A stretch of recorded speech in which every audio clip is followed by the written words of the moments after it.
Check, check, check, check. All right. Oh, look, I actually made sure I looked at things before I started talking. And I am live. Welcome to everybody to another episode of You Know What, Let Me Just Say podcast. I'm your host, Ray. I'm solo dolo right now, but I did pull out the voice. Um, I put out the bat signal. So if people are coming, they're gonna come. But shoot, I wanted to just get some of this stuff, some of these talking points out the way. And again, if they do come, if they do come through, they're gonna come through. So, but right as of right now, I'm just want to talk about maybe one or two things, and maybe a little subgenre out of one of them, and I'm just going to um, go about my day. Um, my schedule changes a lot, so a lot of it is just me just talking. Well, most of the things, I know there's a lot of things that's been going on in the world. I've been messing with like the playoffs, the NBA playoffs. We finally got our conference finals between the Knicks and Cavs and the Spurs and OKC, in which shout out to the Knicks. Even though I'm not a fan of Mike Brown, shout out to the New York Knicks for getting to the finals. Detroit, actually I had them winning Game 7, um, but they end up losing, which is also surprising, but not surprising because James Harden didn't have a great Game 7, in which I fucking called. I said 3 for 13. That motherfucker was 2 for 10. You cannot pick better numbers. It's like because I knew he wasn't going to show up. I was like, because he has a history of not showing up on those games, but yet Cleveland still won, and they won by 30. So that in itself is bonkers right there. Shout out to the Cavs. But if you asking me who's winning out of that, the Cavs and Knicks, I said Knicks is six. I'm going with Knicks six, just because I want to see the Knicks in the NBA Finals. I think it's about time that you finally see the New York Knicks in the NBA Finals. I think that's good for the game. I think that's good for NBA basketball. It will put a lot of fucking ratings. It will put a lot of butts in the seat. The New York Knicks fans are a very passionate fan base. If you have not seen them, they have been a very passionate fan base. So I think that's going to be a good series. Um, and the OKC Thunder. Look, I think Wemby and OKC, if you know, okay, see, you might be looking at a dynasty, especially since how young they are, and SGA is kind of like balling right now. And but you also got Wimby on that side. Wimby is looking phenomenal. Wimby is looking like what I think a lot of people was projecting him to look. So, um, and he's looking hard to stop. And it goes to show you that San Antonio system it works, and like you can't stop it. It's like so who I got. I'm even though with that said, I'm going OKC just because I feel like they have better scorers. Even though I think the Spurs play better defense, I think the scoring will go through OKC side, and I think SCA will win. And I don't know, since this is Wimmy's first playoffs and him going to the finals, I don't know how long his body's going to last. And I think since OKC has been there before, and they could back to back it, I think they're more prepared to be in the finals. So that's why I'm picking OKC on that side. So my finals will be the Knicks and OKC. Two teams won't both wear orange and blue. So it's going to be an orange and blue finals. So if anybody, so that's your sports take for this evening. Otherwise, let's get to what I was finna get into. Oh shit! Someone responded to the bat signal. Hey, can you hear me? Yeah, I can hear you. How you been, B? Hi. Okay. Just so you know, I already started the podcast, so hey y'all. So everybody, material life is in the chat, aka B. I was just talking about basketball, so you ain't missed much. Okay. The finals or something? Yeah. Yeah, I didn't even watch it, but I heard. Uh, well, I heard it was. It was a. It was petty. And it was a sweep that happened. It was a sweep on the eastern side with the Knicks.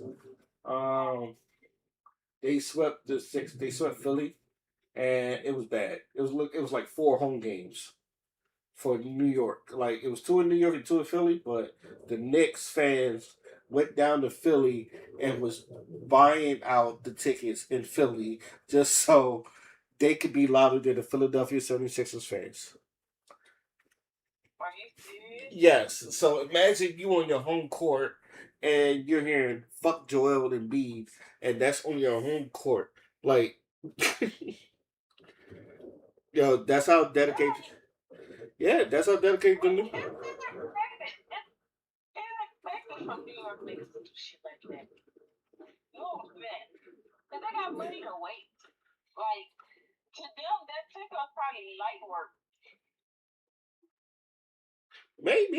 Maybe, but it worked. So they end up sweeping.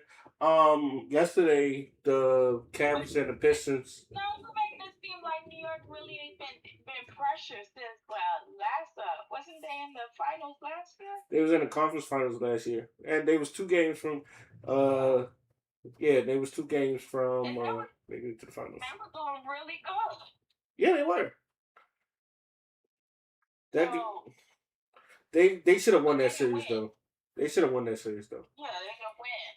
But this is like, New York really like they low key real good. They just can't win for some odd reason. Not that they got a sorry team.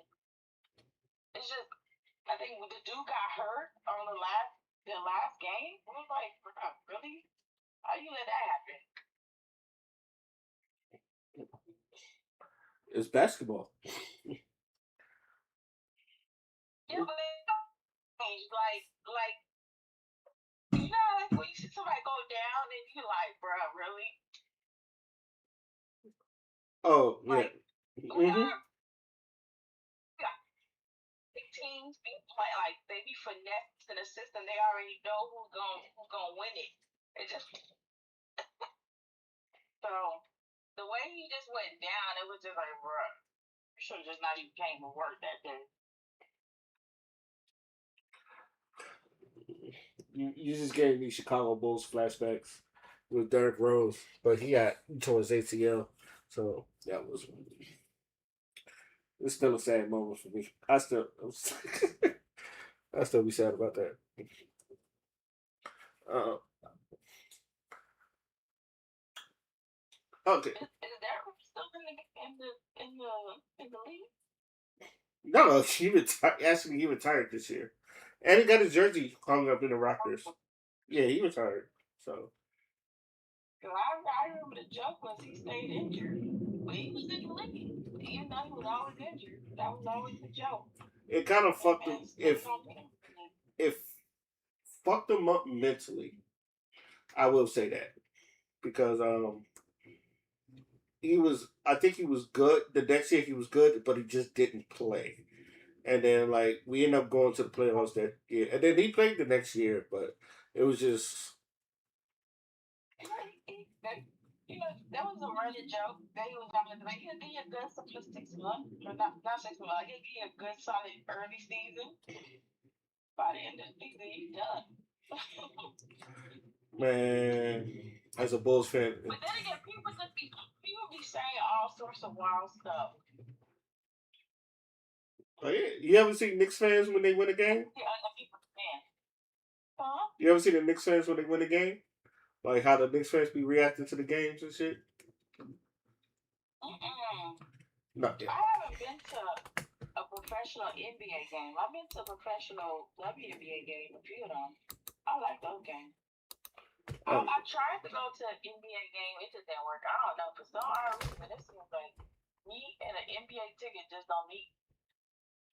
okay. I'm gonna show you. I'm gonna show you what the Knicks look like after a win. And hold on, let me share the video.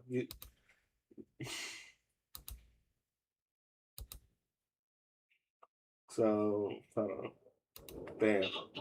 Can you see it? Can you see the screen? All right, and this is barely a minute, but this is how the Knicks fans be after they win a game.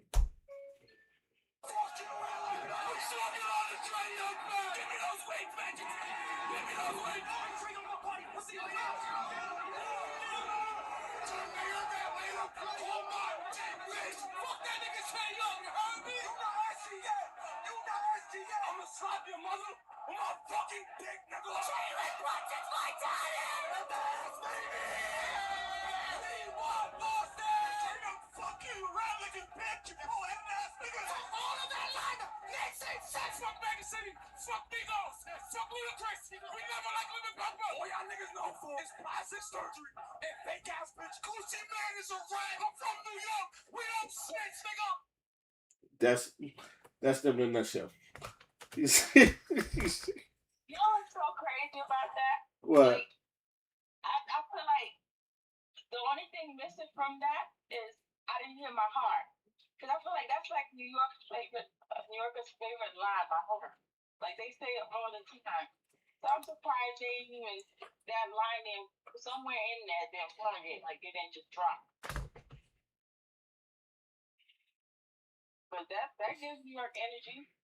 Oh, that's definitely New York energy. Oh, oh yeah, they be wilding out there. I've been out there when they've done that. It.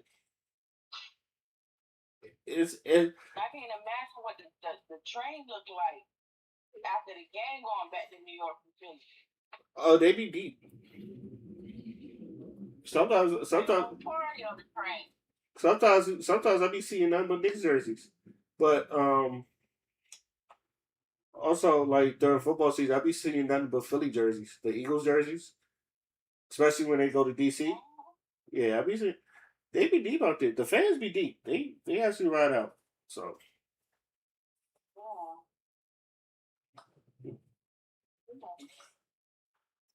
but what else? I don't know how well you follow football, but not football, basketball, but who you got winning out of the conference finals?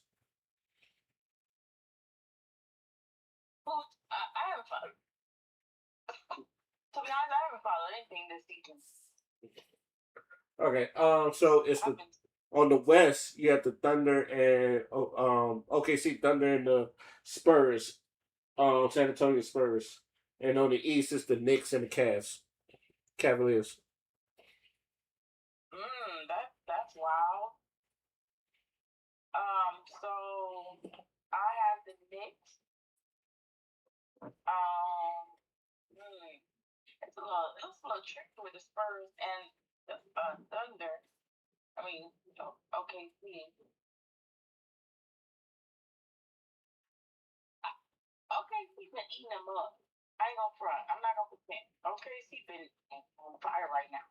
Hmm.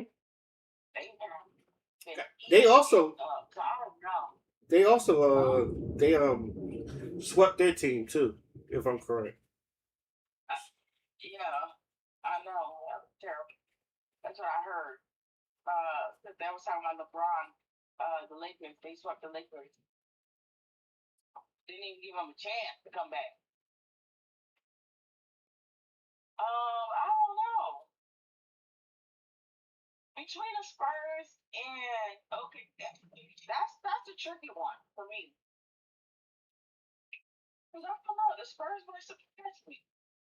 I think OKC might take it, but the Spurs, they might got a little hunger. It's been a while.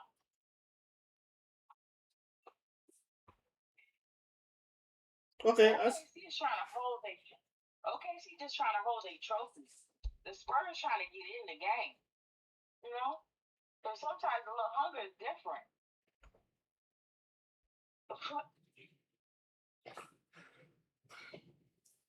so I said OKC because I think since they won last year, I think they're gonna repeat.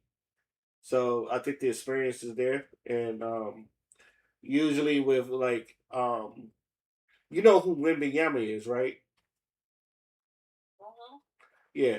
Wembanyama, he's been That playing. tall giant. Yeah, they giant. They call him an alien because he looked like. But Cause he he tall and skinny. yeah That's why they was tall. yeah If he was tall and that he said it big like Shaq and Djokovic, they wouldn't call him an Indian. They call him a big old damn troll. what yeah, and imagine someone like that big. He got handles like a guard and can shoot threes, and it's just like I watched Isn't he that. on the Spurs? Yeah, he's on the Spurs. I watched that man Yeah. He Euro stepped into a dunk from the free throw line, and I said, "Oh, he a problem." Was it really a dunk or was it just a heel? He did that in A game. heel off the ground. He did that in game. Okay, how you know he had to? If he really jumped off the ground, or it was just like the heel came off the ground? Uh, it That man he tall as didn't. hell. Okay, he didn't jump. He didn't jump that high. Not like he jumped out the gym, but it was more or less like a long jump. But the fact that he cleared it with no problem. That was the amazing part. It was just like he Euro stepped in, and Euro stepped into it. So it was just like, oh my god, that's like I said, it's one of the first things I seen him do, and it was like, yeah, oh my god, that was amazing. I think his game is still growing though. It's still maturing. It's still so once I don't know, he could become a beast, but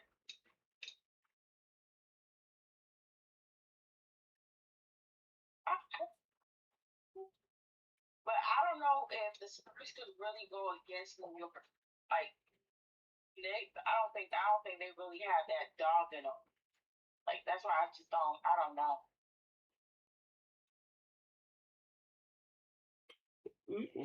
We'll Cause see. I ain't gonna lie, Knicks is hungry. Knicks is like hungry at all the players in there hungry. I mean, they some rock rollers up them. So I just don't see Spurs. I don't think Spurs have enough pit bulls. No offense.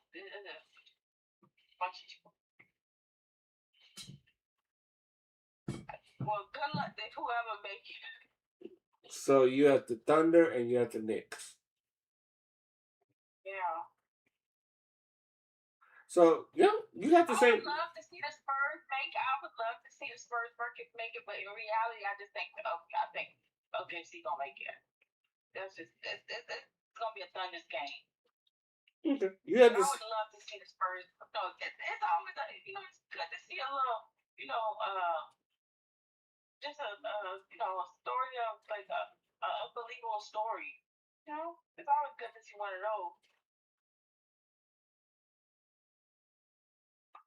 So at least what was I about to say? Yeah. Um, you have the same picks that I did. That's what it was. Yeah, because I also picked the same. I said the Knicks and the Thunder. So Mm-hmm. so that's whew. So any last words before we move on to our next topic? I don't have anything. Hey,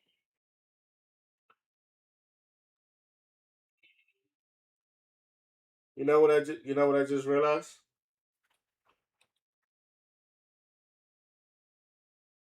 Your What? you and Xavier's birthday is coming up. I know. I think it's you know, outside of state. I don't even know what day. Mm. What's today? Today's the 18th. Yeah, it's Tuesday. I'm so excited. What are you doing for your birthday? Yeah. Huh? What are you doing for your birthday? You know, I don't know yet. I think I might go to like I don't know if I want to just I don't know. I know the weekend I want to go somewhere because I believe that Monday I have off. So I'm thinking of going, trying to do something on the weekend.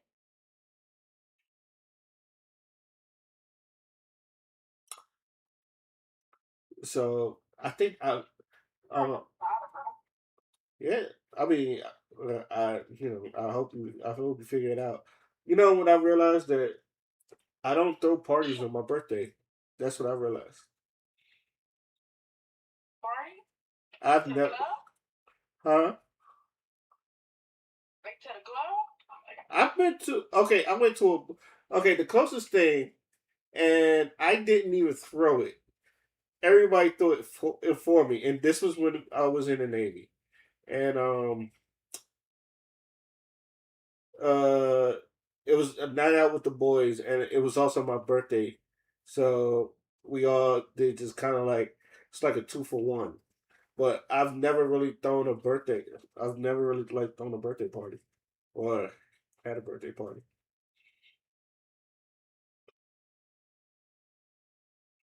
So, and I'm gonna be honest with you, I'm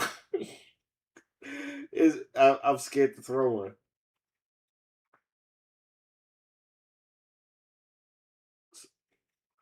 So Right? yes, Oh, you just went mute for a second. I was you like, ain't hear me. hold on, what happened? No, I said, you just went mute.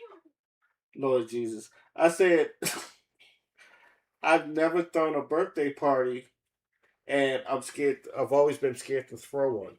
That's what I said. Oh, okay. I hope I threw a birthday party for myself when I was in Spain. It was a twerk party.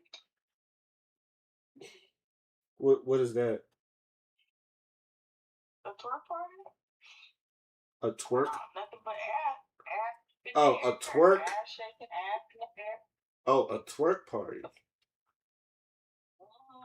Nothing but if the music don't, if the music ain't got no bounce, if the music don't have that music don't be need to be played. Damn, I wish I was there for that. I had to be in Spain though. But that does sound like fun. So, um, I don't know what age I was.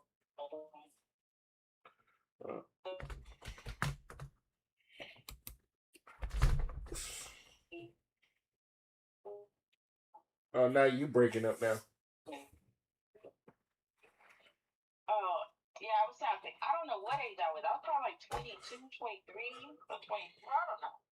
It was so long ago. I was like a kid. Damn. But now I think about it, I was like, that's so cringe, girl.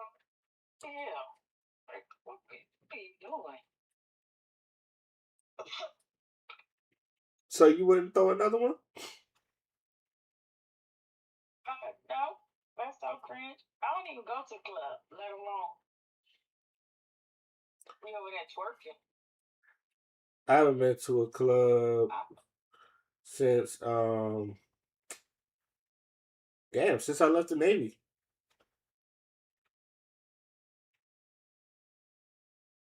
I ain't been to a club.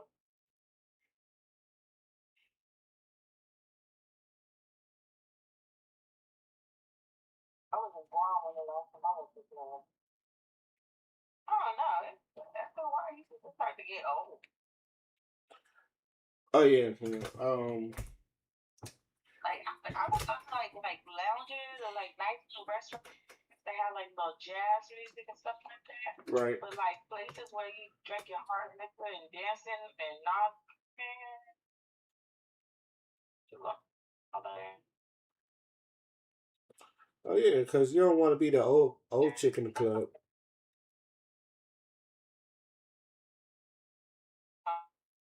You don't want to be the old chick. Yeah, a nice glass of water.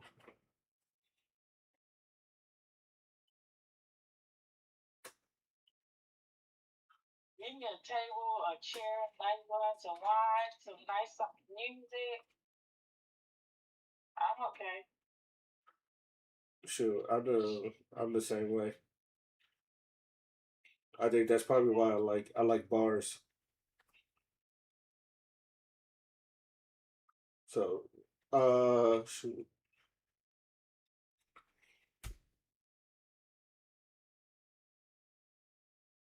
Okay, on to the next topic. Did you see the Kevin Hart roast?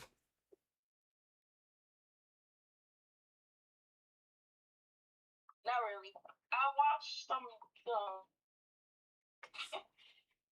clips like on social media. Um, I, you know what's crazy is I seen it on Netflix like that day, but I thought it was like a special that was coming out or something. You know, I didn't know it was gonna be live. I thought it was gonna be a special, and I was like, I don't know.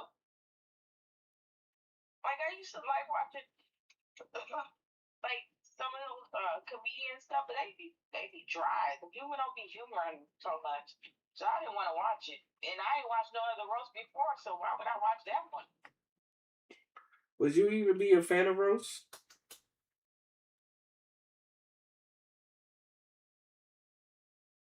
So we ain't had no roast growing up. Some they used to flame a nigga. That's what they used to do. It was called a roast.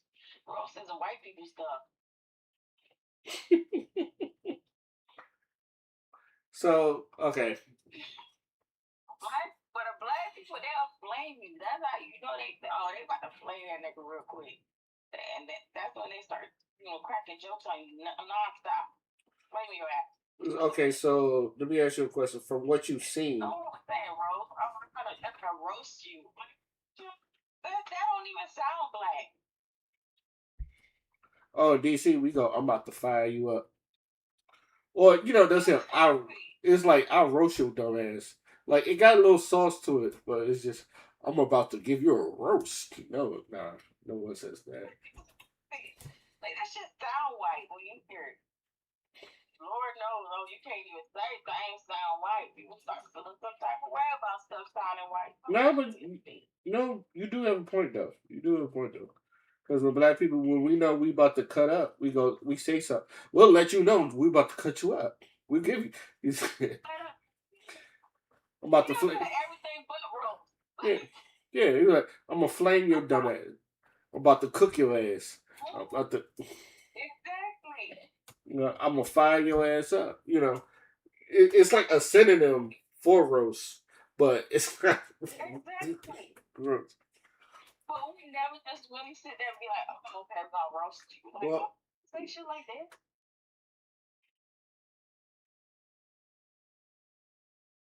Shit, first of all, that shit already sound too proper. For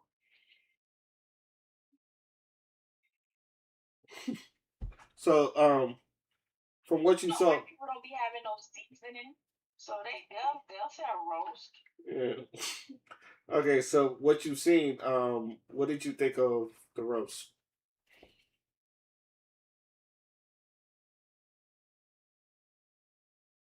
Let me not lie. I seen the cat going in on him. That was kind of funny. Um, I know cat got paid a big bag, that big fat bag. Because the thing about it is, for the long-standing joke is they've never been in the same room together. You know what I mean? So for Cat to come out and then still be in the same room as him, and then to still flame them, you gotta really pay for him to come out. I thought it was okay. I heard everybody was outside though. It was a lot of people that came and a lot of people that was roasting him. That's what I heard.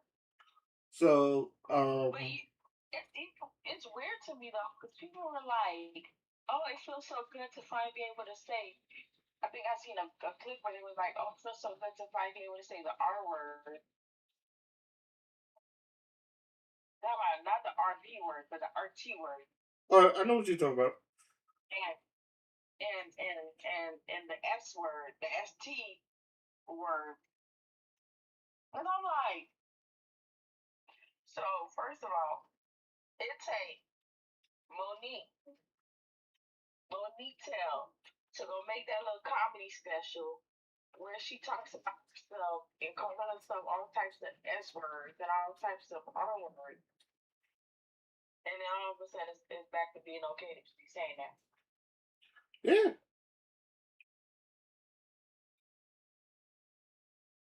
it be like that. That let me know. These comedians that was in a chokehold. That it shows you how much black people have power. Yeah, they couldn't breathe. They was afraid to even talk. White people, They white. was lost their damn voice. I know white people happy they can say retard again. It's,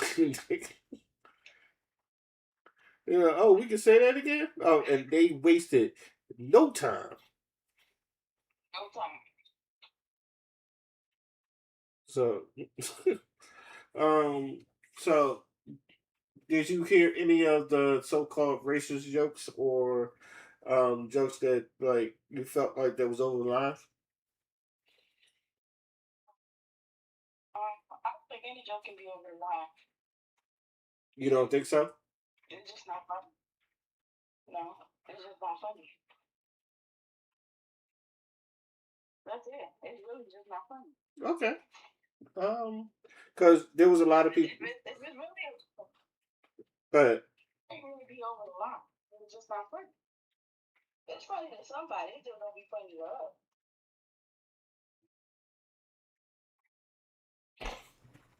yeah, because there was a lot of black people that had a problem with some of the jokes that the white people were saying, and they was like up in arms about it. Child, they be up in arms about going to sleep. Okay, bro. Look, leg sweep. Kobe kicked out. Look, I foul real quick. That's fun. Um. So Like, so do you feel like okay? Because at the what cause, joke? I want to know what joke it was. What joke they were so up in arms about? there was one with a They was up in arms about Dave Chappelle when he was talking about some gays, lesbians, and queers, and transgenders, and all that stuff. it one joke they was the one joke they was mad about was the George Floyd joke that I'm not going. I don't know if you heard it, but if you heard it, and this is my perfect opinion, he messed up. Yeah, but I heard black people was up in arms with Kevin Hart about it. With Kevin Hart. Yeah, I heard somebody say like Kevin Hart sold his soul to save that Floyd, Uh, or like the Floyd George Floyd song. okay, here's what happened. I didn't watch the whole thing. So yeah, all right. So here's what it was, and I think it was edited, but I think because people still say it was live that you know one of the white comedians, his name is Tony Hitchcliff. He got this thing called Kill Tony joint, Kill Tony podcast or something like that. Long story short, he throws a lot of racist jokes, right? Very left leaning too. Oh no, right. I'm sorry, very right leaning, right wing leaning, right. So he made a joke. He was like, "I know George Floyd is in hell looking up," but he kind of like fumbled on the joke, and they said Kevin Hart was laughing at it, like, and that's why they said like Kevin Hart sold his soul, or they just didn't like the fact that he was laughing at it, but Kevin Hart was like, "This is a roast. Anything goes. They can say whatever they want." So there was a whole thing So that, people was upset because he said George Floyd was the nail looking up. yeah. And the joke to me, the joke didn't hit. It wasn't funny. I'm like you, like some of the racist joke that I was hearing, and this was my opinion. Okay, they wasn't funny because I was offended. They They wasn't funny they because they said did. the same. It wasn't clever. It was like They like said the it's same thing they be saying when the preachers be preaching yeah. about them gang members talking about they going to heaven. And I was like, oh, y'all saying they going to heaven, y'all need to be saying going to hell. I guess it would have been more funny if it was, but then they tried to. Let me just mind my business because I don't know. Well, like said, okay, the joke wasn't funny, but it's not to me big enough for you to uh, have a big attitude or fit about it. Yeah. No, they just want to be mad. They just want to find something to be arguing about. They just want to be. To be honest, sometimes I be thinking they be the celebrities that plant their own people to like pretend to be mad because sometimes it just don't be making sense. There was a They lot don't of even have the energy. Like there, there was a you lot of know what's going on civilians. in the world? Hmm. You know what I'm saying? Like I be thinking they be the celebrities. They pay they like people to like make these things a big deal so it can kind of bring the attraction to the situation or to them or to the.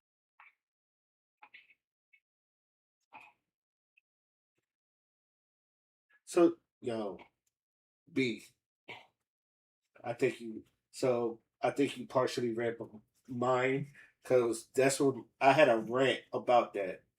That it kind of like says the similar shit that you said. So I think you partially read my mind. I don't really be feeling like that. Like Oh, the stuff, a lot of the stuff be fake. Like people be fake mad. But then again, I'm watching. Watch if I sit down. That's why I think I'll be off of social media. Because social media had me. I'll be on there reading comments and I just be like, bruh, y'all are exhausting. Y'all not mentally exhausted. I think at one point social media took me to depression. you. I don't blame you because it Too seems like much no one's news. happy. It seems like no one's happy, right? Like we got more internet than we've ever had. We have more access than we've ever had, and we're more miserable than we've ever been. Why do you think that?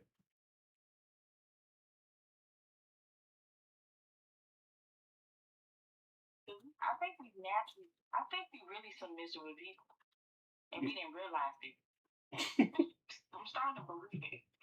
I'm starting to believe humans are miserable people in real life or something because this is not making sense.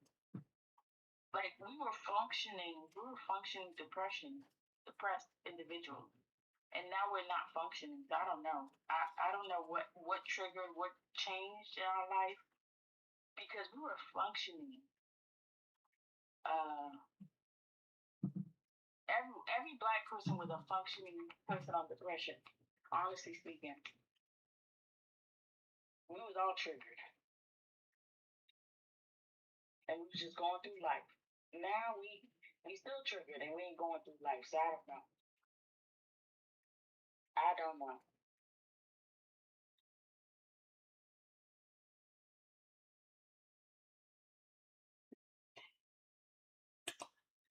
I just think people need to just touch grass.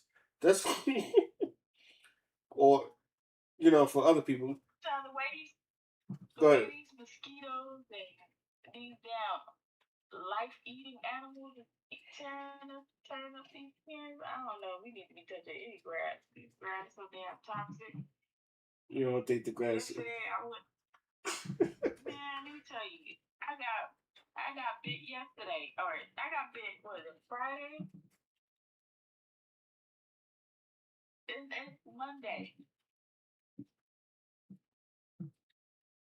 I don't even know if the mosquito. I don't even know mosquitoes leave these little thingies inside your skin or something. I don't know how they function, but the mosquitoes they tear me up. Like you gotta go outside in full hazmat suit if you're gonna go touch grass.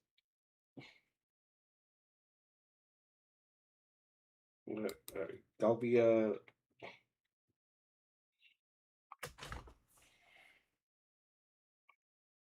I mean, well, don't get sick. That's all.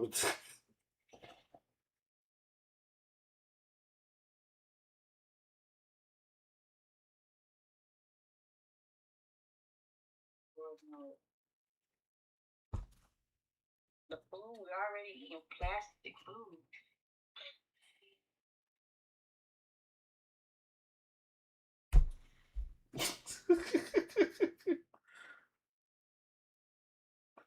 I'm telling you that they trying to take us out. The black farmers, I don't even know where they at. Inflation is kicking our tail again. I thought we had got past that.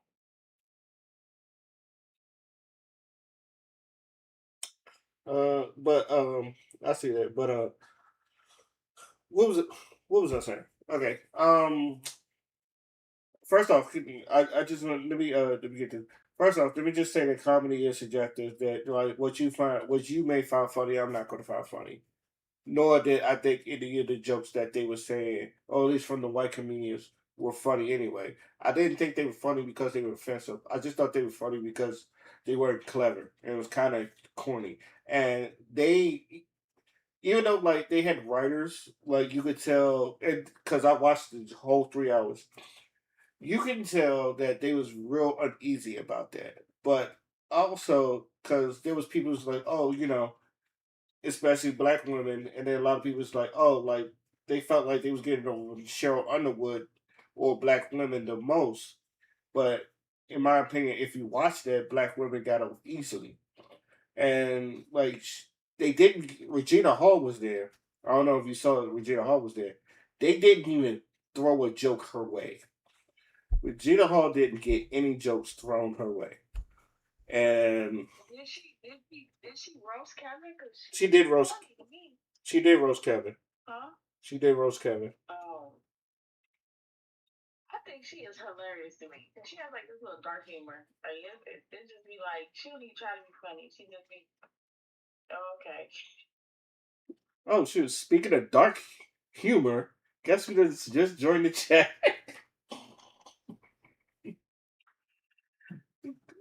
I was like, Crystal don't join the Crystal don't join the chat. What's good? Hey, Curly. I called out sick. You know what's crazy? When you said dark humor and you said who called the chat, I was like, is that Crystal? But I was like, no, it's been so long. I don't think so. It's been a fucking minute. I escaped. Yeah. But yeah, I called out sick. I was like, I feel so sick. And then they sent me home like around 2 o'clock. So I've been happy ever since. I know that's good. Look at God. Look at God. Look at God. I'm glad that you were here. Me too. So, Overdue. overdue. Yeah. We were just talking about the Kevin Hart roast. Did you end up watching that? What is it called? The Kevin Hart roast? Yes, I watched half of it. I watched the part with Cat Williams and somebody else.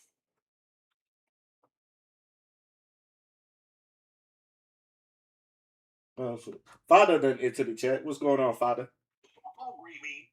Don't read me. What the fuck? This random ass podcast. Nobody knows. It's a speakeasy. I seen the invite. I seen the invite. I was like, am I late? And I think it was Bruh, 2 minutes. man. I'm not late. I was looking for the invite and there wasn't one. You see where it says podcast, and it's just like you see where it sees the GIF. I didn't have an invite. I I just seen he said something, so I was like, okay. You see the but yeah, That's 5 lashes. that's fine. Nigga. Okay. Don't do it again. My apologies. Now, what's the topic? Respectful.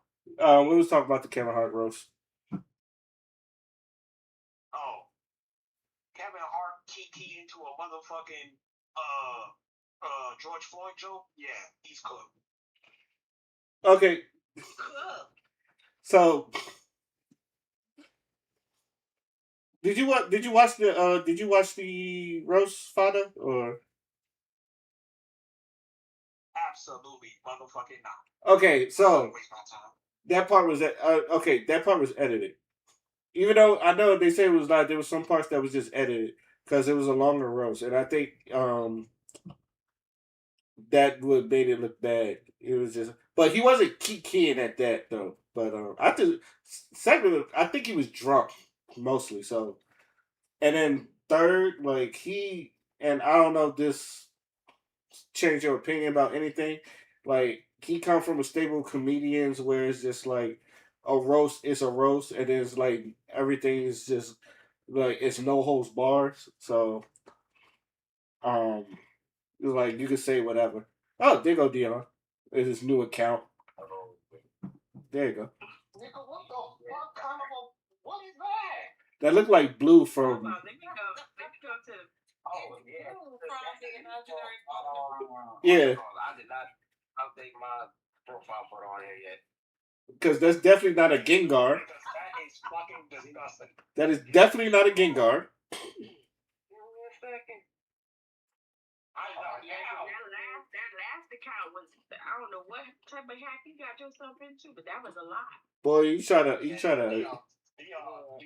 done what's it called? You wanna know what happened? Dion got hacked because he done pootie tang the wrong nigga. That's probably what happened. I dealt with it. Don't worry about it. Here I am. All of a sudden, you getting hot Asians coming to your town. I was like, God damn, Dion know all the hot Asians. There it is. Haha. What does it say? Oh my God. Join girl in Cam Discord. Why do you delete that account, bro? I'm not deleting it. It's going to stay up there. Like, no, how did you know Discord It's going to stay up there. It's you gonna have to live with that. I ain't even depressed that shit. I knew you was hacked. I mean, it's like we all knew you was hacked. It was just funny that it was. That shit just. It's just I know where it came from, and it's just like, damn, I didn't even mean to touch that shit. That was an accident. It was something on that.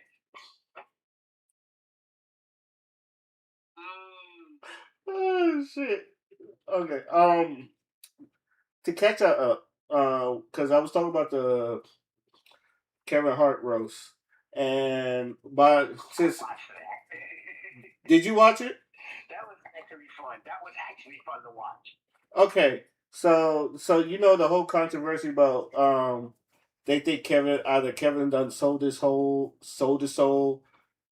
The whole thing about some of the jokes were racist. They was like real deem on racism, and the George Floyd joke. So, Dion, what did you think? I mean, how can you watch comedy, especially in America, and not expect racism? Let's start with that.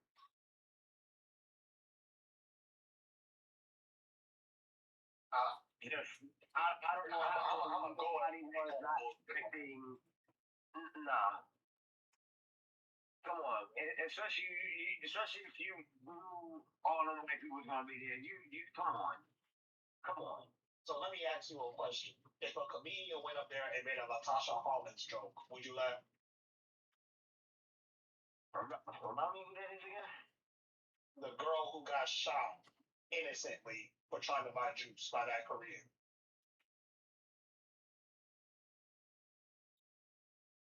The one that started the LA riots.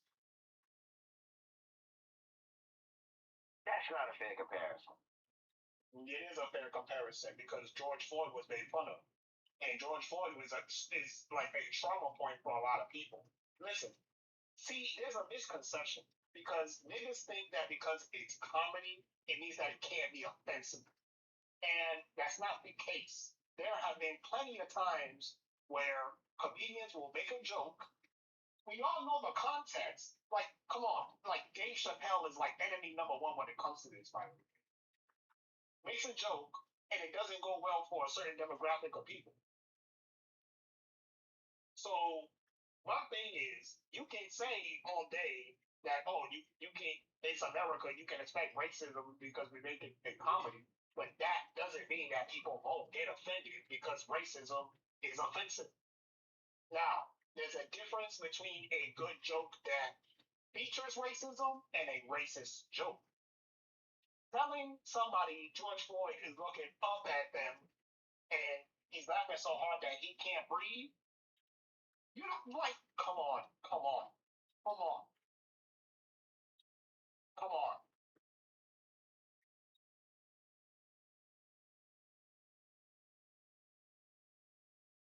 Do you have a rebuttal with that deal?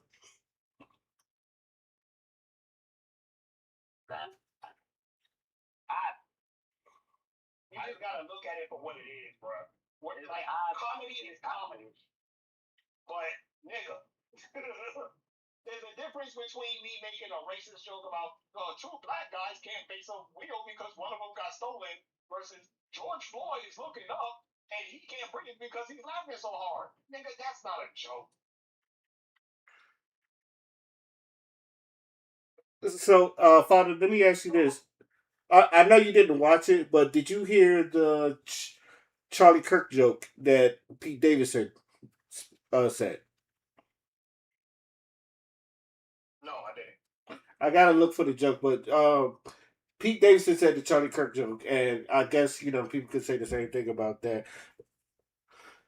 I didn't, but for the record, I didn't think the George Floyd joke was funny. Not because it was offensive, just because it was not clever. I was like, I actually rolled my eyes, but on that joke. I'm just like, and I'm not even trying to police because I'm not that type of thing. Right. But I just think, like, nigga, read the room. Like that be the problem. Like y'all, like I feel like people allow comedians to just say whatever and not read the room. All right, like, bruh, this ain't battle rap. It's comedy.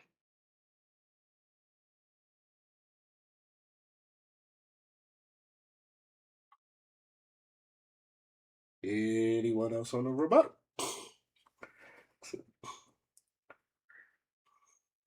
The only other thing I'ma add is, well, I think the examples you used were a bit extreme. I do see your point, Father. You don't think the George Floyd joke is extreme? I'm asking you, the hold on. You don't think that just? Like this. I understand where he's coming from with what he said, but the only thing I'm gonna add is the only thing that I kind of found like I guess just odd that it was allowed to fly was all of a sudden I can't remember her name. Whose husband died, committed suicide and shit. Cheryl Underwood. Yeah. That I was just like wow because they seem she seems to be catching more of the jokes than Kevin. And that's the part that I was just like, I never understood that about a rope. Innocent bystanders always get themselves added onto a rope because they did that same thing to Kim K on what's his name's roast. Was it Tom Brady? Tom Brady joke. Yeah, Tom Brady. Well, that's okay. Got the roller jokes. Okay. First off, here's the joke Pete Davidson said about Charlie Kirk. And he said that to Tony Hitchcock, the guy that did the George Floyd joke. He said Tony reminds me of Charlie Kirk, and that he's definitely been on camera letting a guy unload in his throat. That was the joke. So, Nigga, that's not a fucking joke. That's a shock factor. He was trying to get some reactions off of that shit. That's not a. Oh my god, I can't believe he said that. That wasn't a joke. That was an insult. Yeah, that's like, bro. well, that's the thing about the. I'm saying these motherfuckers. It's not comedy, Ray. No, well, that's the thing about. And again, I'm- you know what? Yeah. Here's okay. With that, now I get what you're talking about. Okay. Yeah. Okay. So Serious, man. Y'all might not take a selfie. no. Well, Y'all too stressed. no. Hold on. Because this is what the theory, and it kind of proves my point. What everybody's saying with this, because I feel like with black people, when we do roast or we start joning on each other or we start cutting each other up, it's a bit tongue in cheek, but we know not to go over the personal levels. I think, and I've seen this before with black people. Like, we'll throw a joke, we'll throw an inside joke, but that's what it is. It's an inside joke that no one really knows about. That's about as far as we'll go. But we'll never like go real personal because we know like personal jokes don't really fly, especially jokes where we don't know how sensitive you are, and you might end up flying.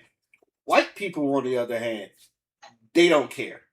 They're going to say it. And I've noticed this about a lot of these jokes and a lot of these roasts, not just the Tom Brady joint. Bob Saget, they was getting on them Olsen twins major.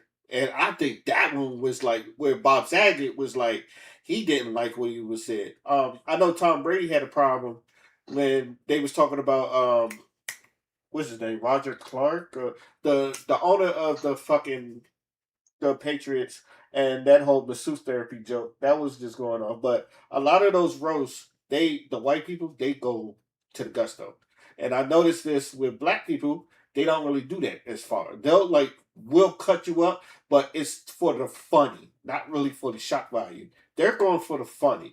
White people go for the shock value. So I could understand why black people don't like it when a lot of these white people they say these racist jokes and they get off with these racist bars because you feel like they're going for the shock value more or less they're going for the funny, which is why I like Jeff Ross. Jeff Ross, I feel like he knows how to go for the shock value, but also make it clever and funny at the same time. Because he had a joke where like he found out he had colon cancer. I think, yeah, colon cancer. And it was funny because Kevin Hart, because told him, he was like, you look sick. So when he found out, and he turned that into a joke, he said, luckily, like this cancer, and like Kevin Hart, both of them stopped growing.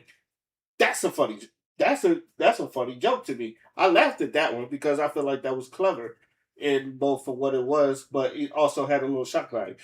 But Not to interrupt you, but you see that? That's my fucking point. If you're gonna be a comedian, be a motherfucking comedian. Nigga, I could have made that damn joke. George Floyd, no go. Yeah, you can't breathe no. I could say that. and that Bro, be a fucking comedian. and that's what I was saying about the white comedians there, like Tony Hitchcliff, because I seen to kill Tony. He's right wing lean. He's right wing leaning. So I knew that some of this shit was gonna be racist. I know who Shane Gillis is because he's not like Tony Hitchcliff, but he'll go there. My and the one thing I said this and I said about this, I didn't find those funny, but me personally, I wasn't offended because I've heard better racist jokes and better clever racist jokes, and I don't think they were clever. And I think whoever wrote them, they weren't clever enough. So I feel like that's where the problem was in those jokes. Like, so I don't, Yeah, thank you, Ray. yeah. So That's my point.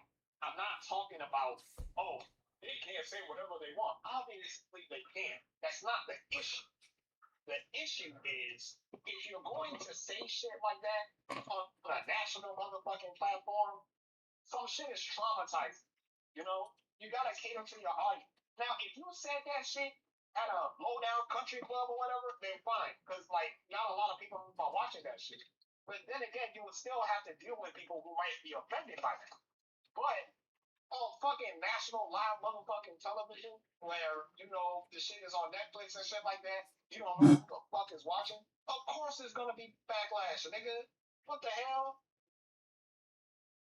Exactly. So that's why I feel like where all this backlash is coming from. And like, but I will say this: if because I feel like someone like me that wouldn't get offended because it was offensive, even though I didn't find it funny, I feel like there's people that still get on people for that, and it's just like I've heard worse. Like I'm numb. I'm gonna be real with y'all. I'm fucking numb with the Navy shit, and I've heard racist jokes there, and I've heard like, and you know the shit that's been going on. Like I've heard a couple of George Floyd jokes. None of them were funny, and it's not because they was, and none of them was clever either, but none of them was really funny. So it's just like, I think white people, y'all just not clever with y'all racist jokes no more, like y'all used to. But that's just me. But I don't have a problem with black people getting angry because even Cheryl Underwood said you should be angry, as she was someone that was there. You should be angry. So there you have it. Anybody else want to say something? Only thing that I'm gonna say about the whole situation is like you said, like, bro, I'll give you a perfect example. Twitter. Motherfucker motherfucker on Black Twitter looked at an Indian comment and be like, I know it's wrong crazy in there. The Indian motherfucking clap back with a racist ass joke, but you wanna know what happened? Black people were laughing because the shit was funny. It was fucked up, but it was funny because it was clever.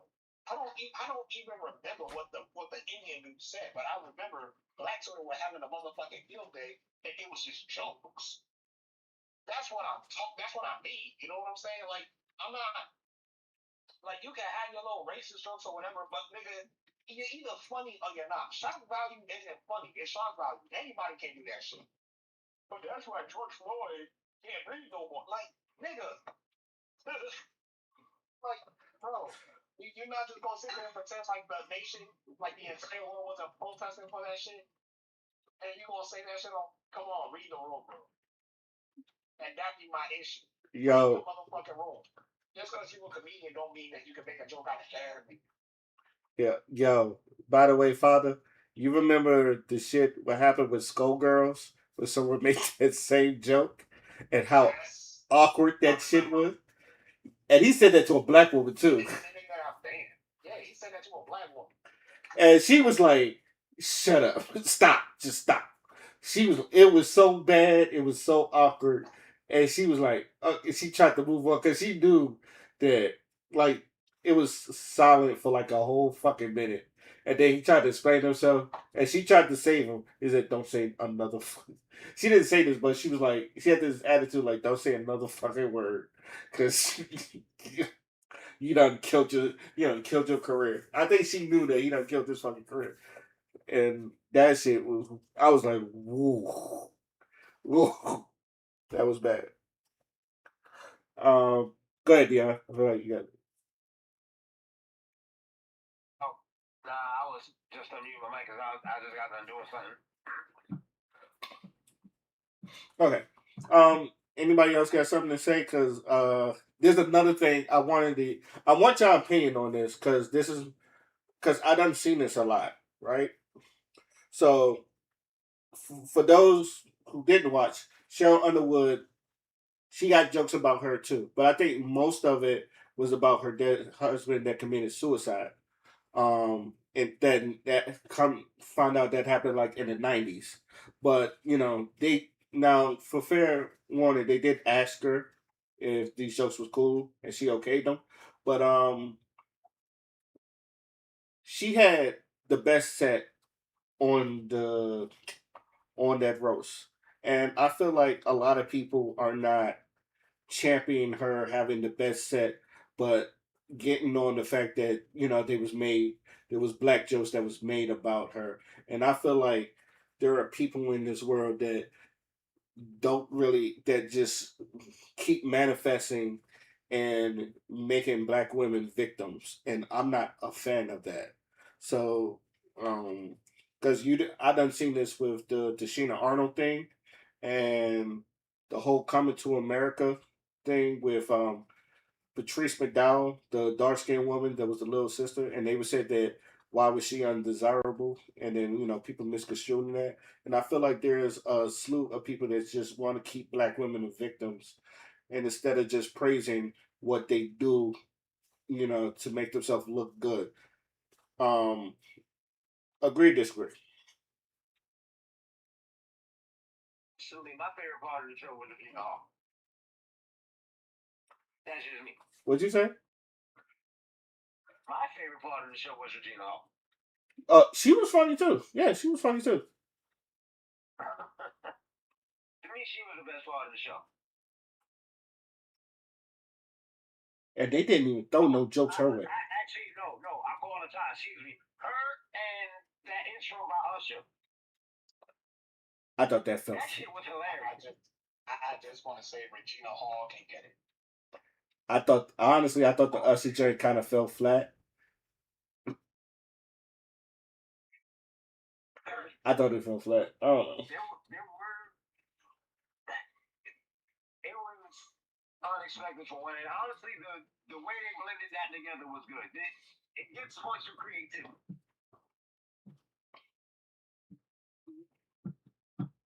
Okay.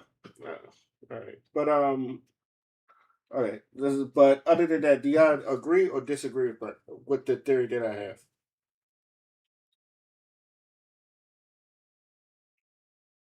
I see it. Yeah, I see it. Playing back a lot of what was said, yeah.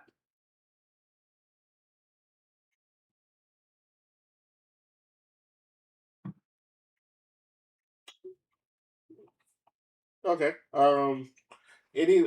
Any last words before we move on to our next topic?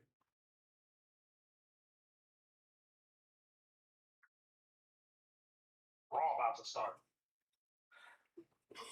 It is about to start. Okay. The next topic. How familiar are you guys with the whole Chuck the Builder, situation? I don't know full details. So material Chuck the Builder. You heard of that?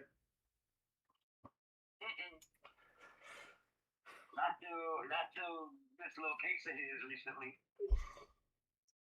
Okay. No, I haven't. Okay. So so basically, he is a streamer off a kick, and he goes around like basically fucking with black people to get to a point where like you start calling them the n words right in their face, and like he has it on camera, but he also carries like bear mace and a gun on him. Okay. I've seen, okay, not him, but I've seen other people like him. The term they use for when they antagonize is trying to get up the chimp.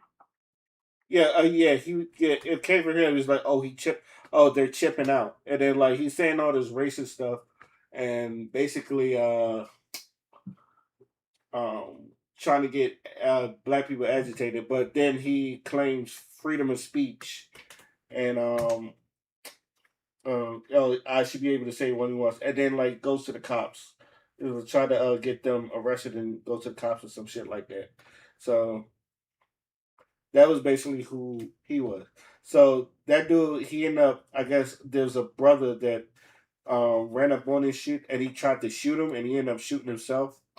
And like basically, he he ended up going to jail, and I guess he was trying to get off of self defense, and he was not getting a self defense claim. Huh?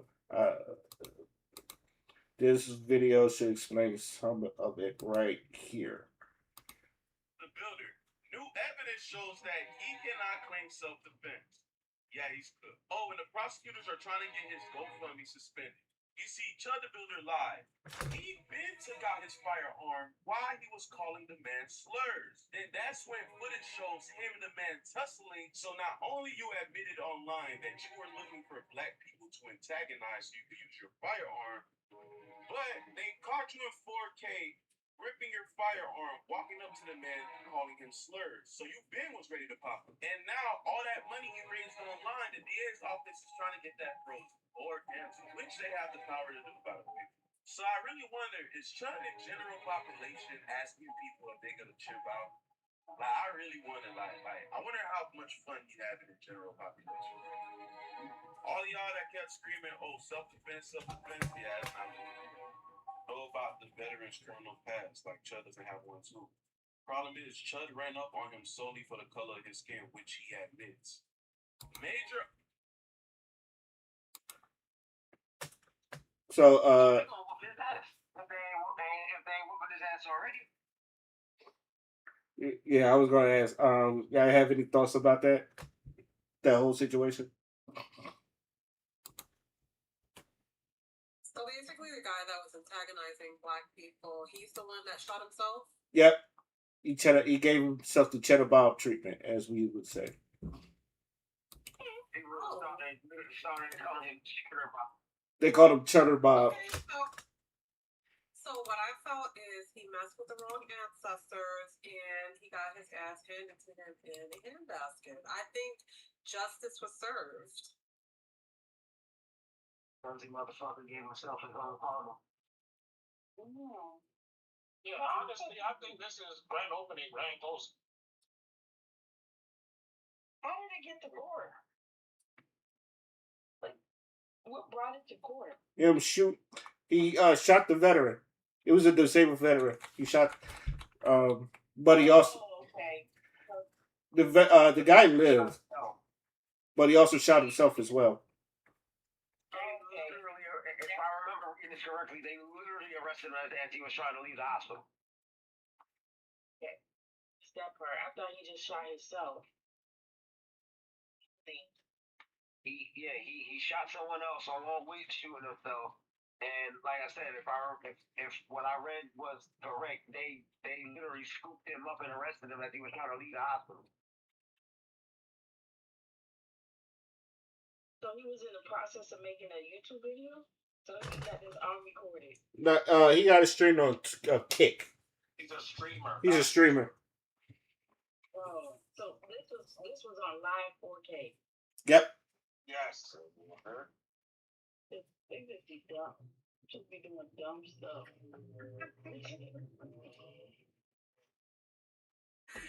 Oh man. Look. Hey, look. I mean, like Fire said, the trash took itself out with this one. Yeah, but it's like you doing something terrible, but you want to record yourself doing something terrible.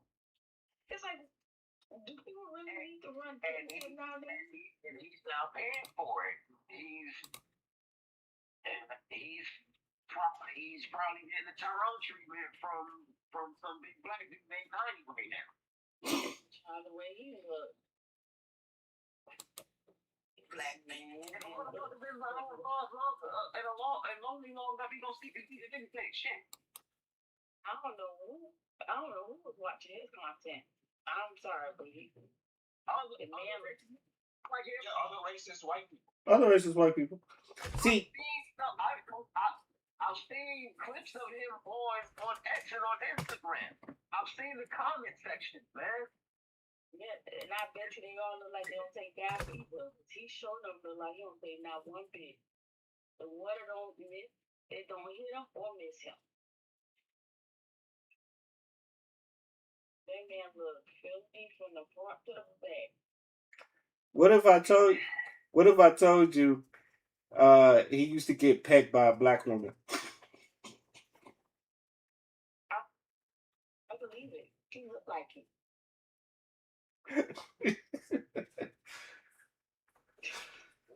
When I see that picture of that man came up there and showed the picture of that guy, I was like, Jesus. He looked like he inbred. He probably is I in. say it look like a wet dog. Just a I'm sorry. nasty dog. I'm going to say, all right, that he looked like he inbred. Like he just it's just something about his fucking face.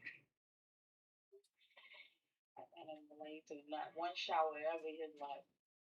Now from the time he was born, he's still holding on to the cradle skin.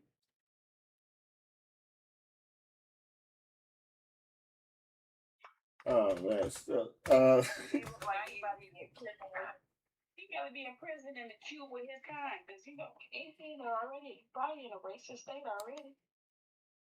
it happened in Tennessee. Right with his kind. It happened in Tennessee. That's right with his kind. You know what this motherfucker look like? This motherfucker look like he would be the villain if My Name Is Earl was a horror instead of a comic.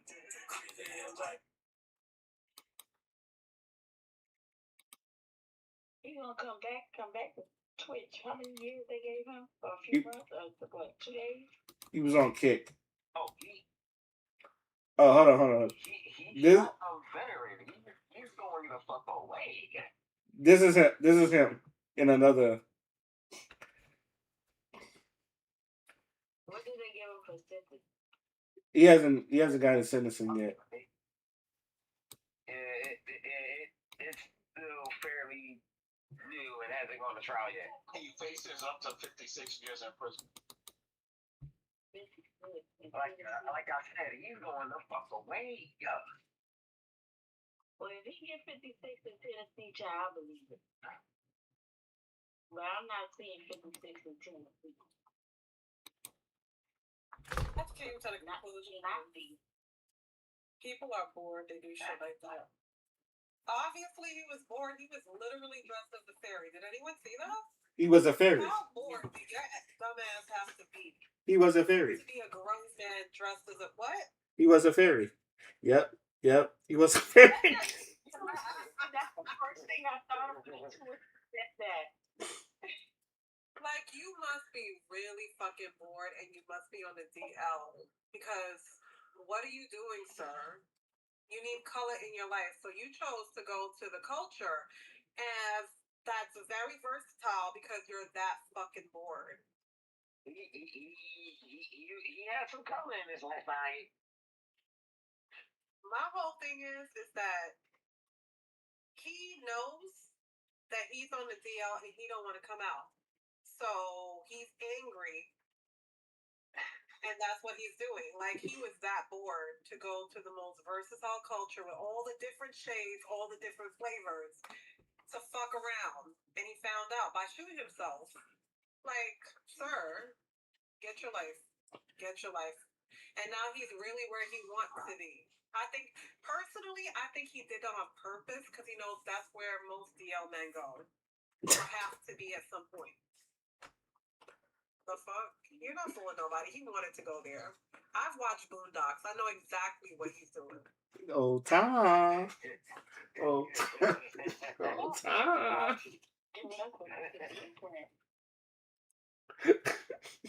I like you. And I want you. I call it a peanut butter and jelly ass sandwich, but Tom here will call it lunch. Oh man. Oh man. You know, it was funny because there was actually a debate. Because there was another rapper that was kind of outed that he liked to get pegged, and there was a rapper defending it. He was like, pegging isn't gay because it's done by a woman. So I wanted your opinion on that. It's like, do y'all agree or disagree on that? I think I know the answers to What? it. That pagan is not gay? Yeah, that pegging. Some people think pegging isn't gay, so Oh, because it's done because it's a woman doing it. It was a black trans woman pegging that ball. yeah, that's gay. That's some deep levels of gay right there.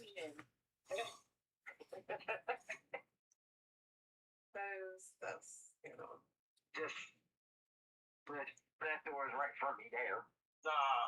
Investigate her too, because she might have did something or fucked her in a type of way that changed them for life. No, it's that the G spot is in that area of a man. That's the problem. And the thing is that area is not supposed to be touched whatsoever unless you are fully gay.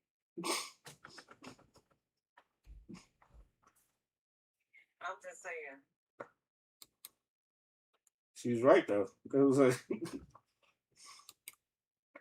look, Your mindset as a man has to be somewhere else in femininity in some way, shape, or form to even think twice about something going into you. That's a feminine quality. Therefore, when people say, hey, I'm gay, I believe them if you're going in that area. You can't say that you get pegged and you're not gay.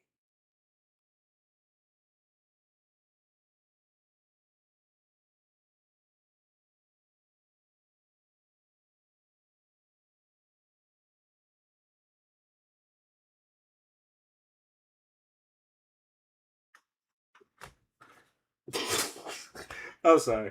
This shit is hilarious. This shit is hilarious to me. I just think it's funny. That it was just Child, one thing about female, let me tell you, if a man likes somebody playing, or if a man want to be playing in somebody's booty hole, regardless of what he want to believe, me, gay.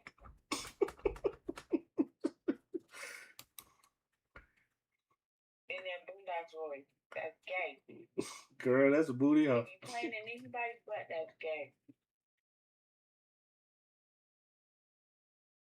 Oh shit. I'm with you on that. So that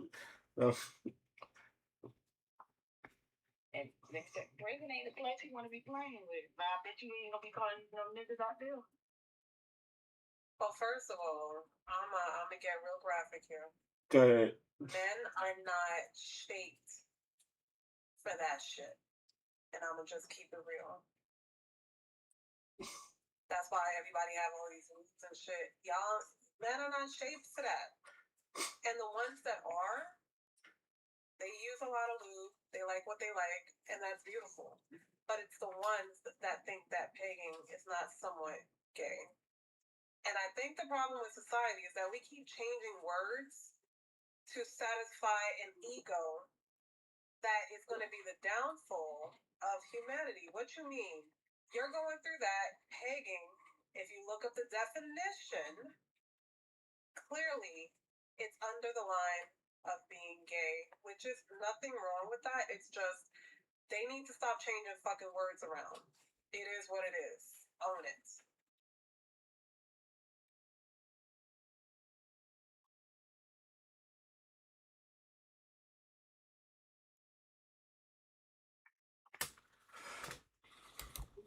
I'm with you because I think a lot of people just have their own definitions, and I. But this is what I'm trying to say. This is what I've been seeing. I think I've seen a lot of people. They try to make something that's not normal, normal, and I think that's where people is just going. No, it's not normal. It may be normal for you, but it's not normal for the rest of the world.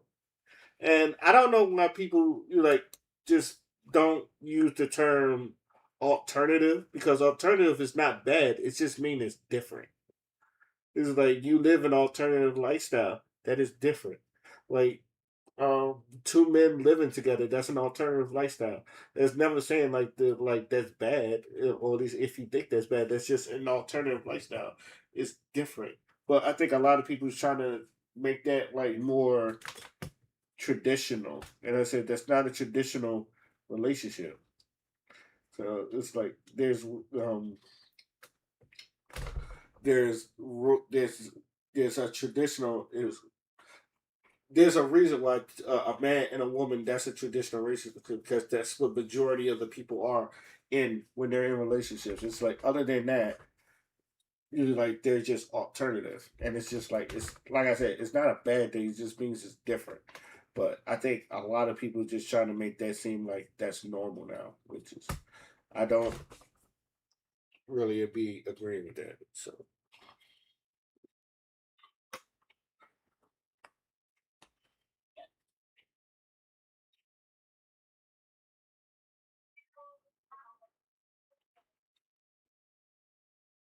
No. Um, any last words before we move on to our next topic?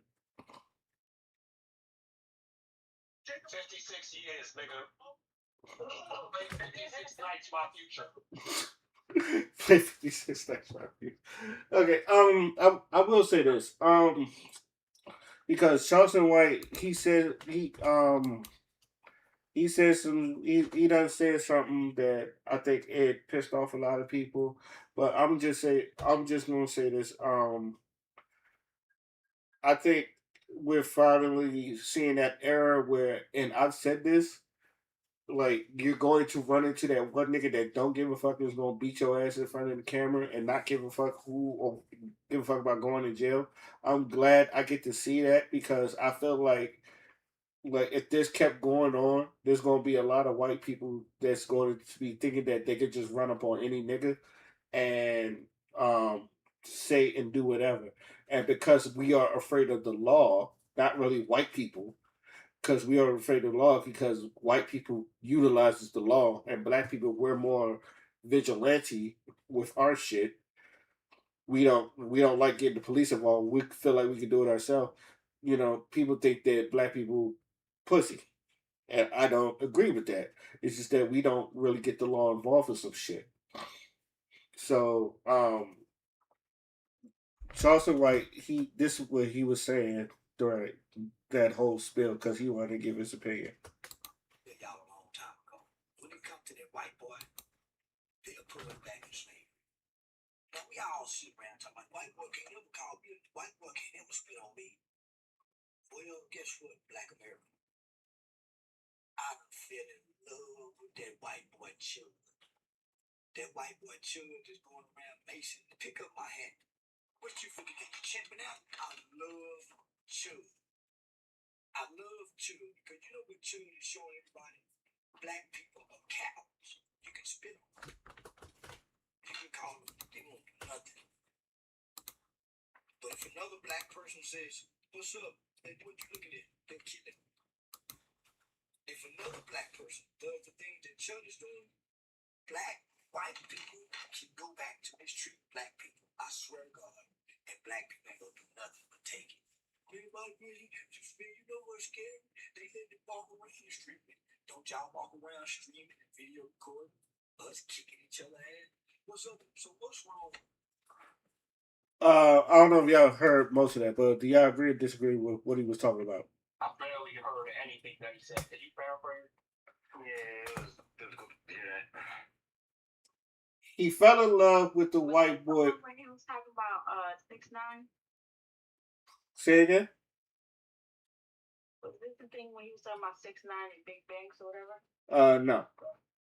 He was talking. He was actually talking about Chuck the Builder. But to paraphrase it, he said, "I fell in love with a white boy because he was proving that black people are cowards." He said, "Y'all will talk about doing this to black people, but when it comes to white people, y'all not doing that to other white people and shit when they come and fuck with you." So he basically said, like, white people could put y'all in slavery, y'all can do nothing about it. Basically, that's what he was saying.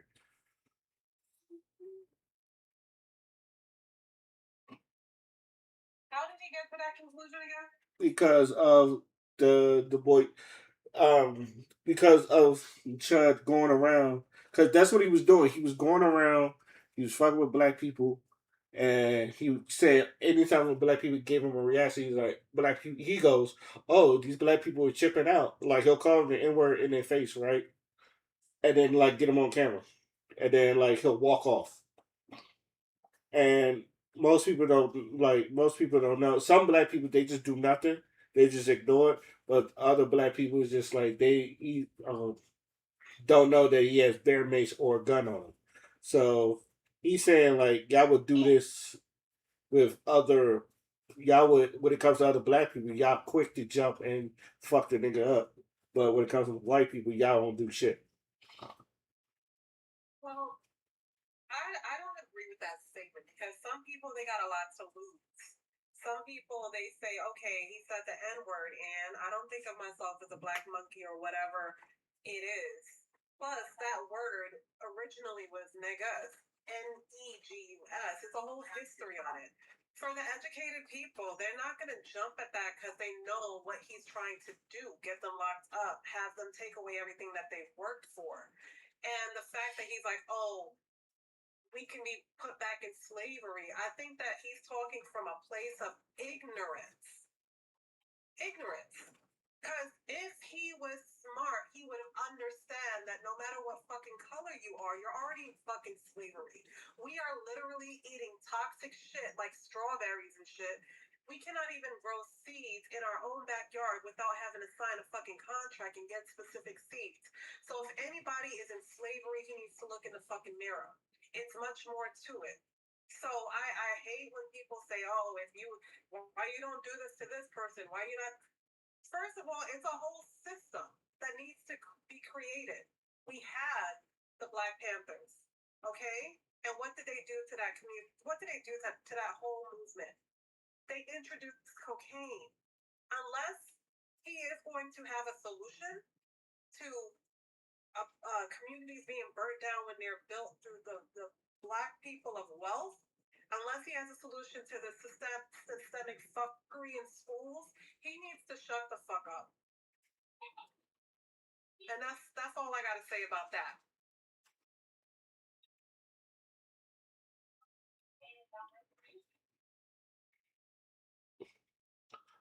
Anyone else got something to say about it?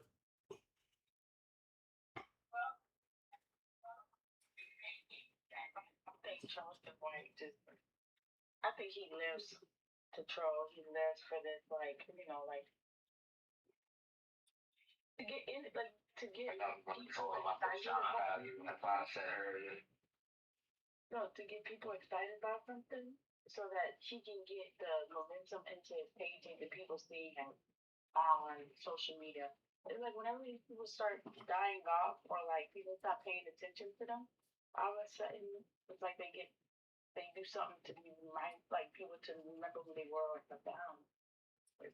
I just feel like these influencers are struggling. Like it's like they don't know how to be regular people. Just sit their tail down.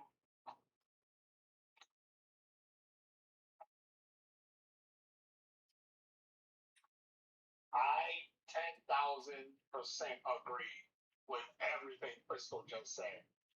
He's worried about the wrong shit. You already enslaved. Nigga, your gas prices are about to go up astronomically over a conflict that you didn't want. And you worried about black folks? Like, come on, bro. Y'all priorities are so fucked up. Y'all just want black folks to be this motherfucking crash out, and we just beat up everybody because they just offend us. And I agree with what Crystal said. Nah, niggas got shit to lose now. Bro, when Trump got into office, 300,000 black women lost their fucking jobs. And you know that adage that tells you gotta work twice as hard to get ahead? Yeah. That's an injustice. Right now, they're trying to redraw voting districts so that certain parties get an advantage because the midterms is coming up. We just voted for it in Virginia, and they're trying to repeal that shit because the Democrats won the vote. Oh, there's another motherfucking situation going on. So yeah, turns out that a lot of the money that you're paying towards the government is going towards, the military and shit like that. And because of the conflict that's currently going on in Iran, they are losing billions of dollars every day. They're losing billions every single day of your tax dollars. But this nigga wants to sit in a car and talk about what black folks is not doing. No. So yeah, Crystal, you fucking cooks. I agree with everything you said. Thanks. Because I hate people that come out their mouth attacking black people and you're not looking at the full picture. It's stupid.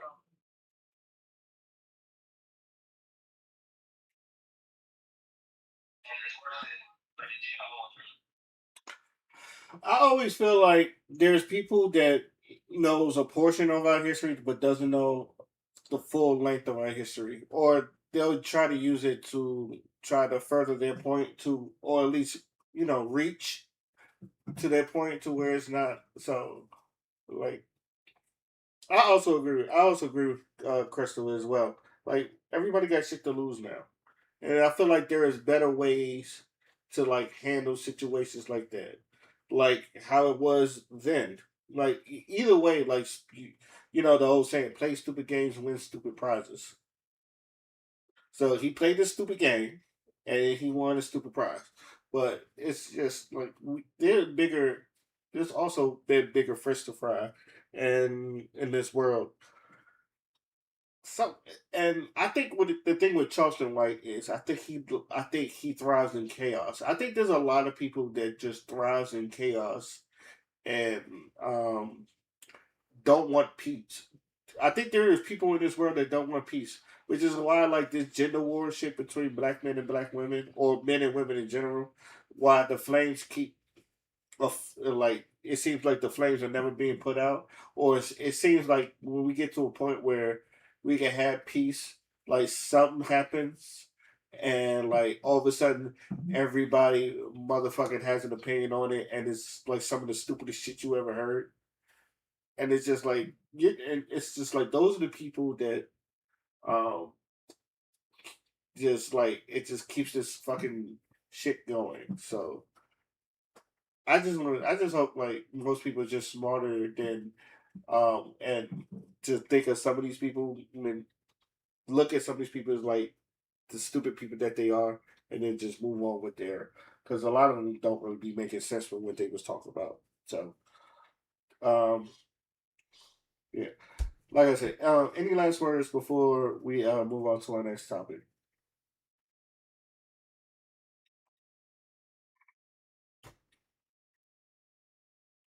I'm gonna take that as we can move on. Okay, a couple to since we haven't been on in a while, so I have a bunch of do you care. Um, Obviously, y'all don't care about the Meg and Clay situation because I don't even think we talked about that, but I don't think y'all care about that either.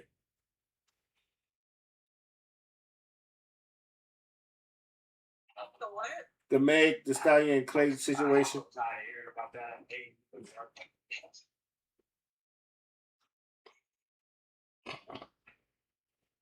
All right. Um. Okay. All right. We can skip that. Do did we ever talk I am about? so sorry. I was trying to unmute my motherfucking microphone. The only thing that I'm gonna say about that is, damn Clay, another dark skinned woman. Shout out to Coco Jones because he's cheating on her too. And damn Meg, what is it?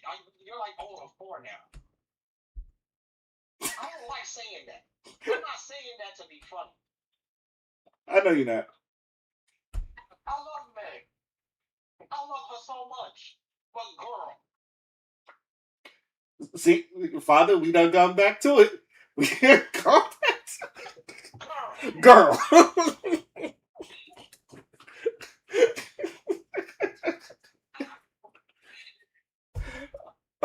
Okay, to fill the rest of the people in, me and Father, we was talking about this about Ari Lennox, and I guess this applies with Meg, but it seems like every time they're in the news about something, as like this, that one person get made fun of a lot, and this like anytime when she's like the butt of the joke, we kind of like got to look at her and go, "Girl, just stop, just stop. Just girl." Like that's the joke.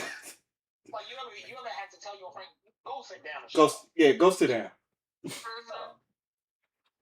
So, question, because I don't follow Meg like that. How long in between boyfriends did she have before going on to the next one? Does anyone know? That's a very good fucking question. I will answer. Listen, I will answer that question, but I have to pull up the meme that got a lot of black women irritated because it's a fucked up meme, but it kind of explains shit. Okay. Okay. Where's that?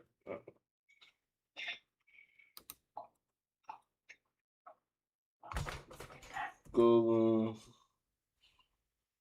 be honest with you, Crystal, I don't even think Meg knows how long. The last I heard talking to any news was Honey Bad Yo, yeah. So Yeah, but that relationship was just like a flame. It wasn't even like a real. yeah, and then yeah, I was about to say. She was I with heard Frank about it, and then down with what's his name? With Tory Lane. So she had Tory Lane, I guess her and Tory was smashing. And she was with Party during the Tory case. That was her last boyfriend. I found it. What's his name? I found it. Fada, how do you zoom in? How do you zoom in again?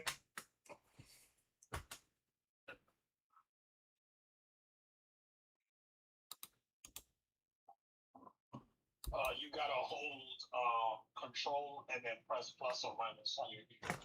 Okay. Okay. Yeah, that mean literally.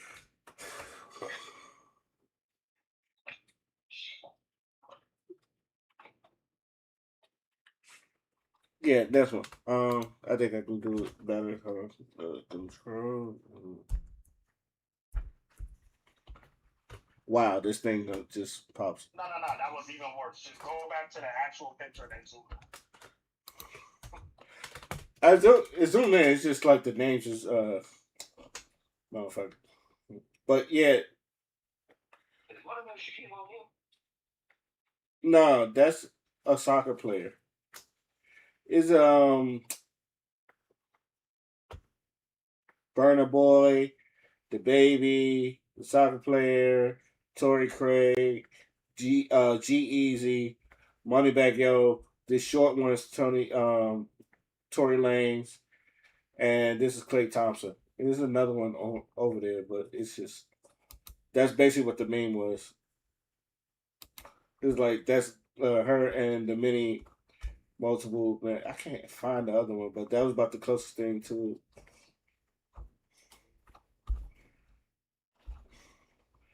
But yeah, that was basically what it was. This me. So what does that depict? How many guys she's been dating, or Yeah, but this is different because the whole thing, because the meme was it was like her bent over, and it was like the dudes that was having a turn. So I don't know why.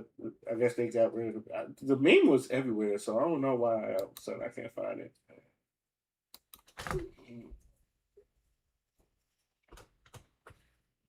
and is that a representation of just Meg, or is that a representation of Black women in general? It was a Nah, representation, just Meg. just Meg, Just Meg. but a lot of black women took that. But a lot of black women took that personally. I ain't gonna hold you. Yeah, so so the main thing that you have to understand, and mind you, I'm against the Meg slander. Again, I love Megan Thee Stallion. I was there from the beginning. I couldn't be a medical for it. But the thing that I don't like about it is again, like Ray mentioned earlier, it just seems like there's a platform for like humiliating black women when they've already been going through shit. You know what I'm saying? So that's what I don't like about it. I mean, they don't dress up the K clowns in condoms and have them walking around talking about this is the first fashion statement, because we all know that the Kim clowns don't wear protection. They make videos, they get money, they go Playboy, they get money. They could wear something that is of black women, the what you call it? Not the do rag, but what you call it? The bonnet? Yeah, the bonnet and the the sleepwear, the pajamas, and it's a fashion statement. So yeah, if you look at TikTok alone, what are most of the podcasts about? It ain't about Swedens. It ain't about Australians. Who is it about? This has been from the beginning of time. We are the topic because people's lives are that fucking pathetic. how are they going to pull from a culture that they deem as unworthy and they go around people that are ignorant? Because not everybody's like this of a different, color. Um, they have fun humiliating black women. So the black woman, they make a joke. We have two stripes. We're black and we're female, right? So a lot of people who is run by ego spirits, the ego gets their flesh from humiliating a culture that society has deemed as unimportant. I found it. So yeah, There you go. That's a better they one. have to feed their demons. How else are you gonna do it? You're gonna feed on the strong or are you gonna feed on the weak? But that society deems as weak. I mean, it doesn't make it right, but whoever made that meme, I'm sure, was comfortable enough to do it. Because who else is comfortable humiliating the black woman? Their own.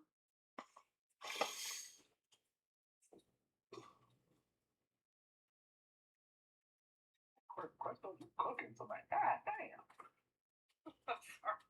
I've been locked up in the hospital field for decades.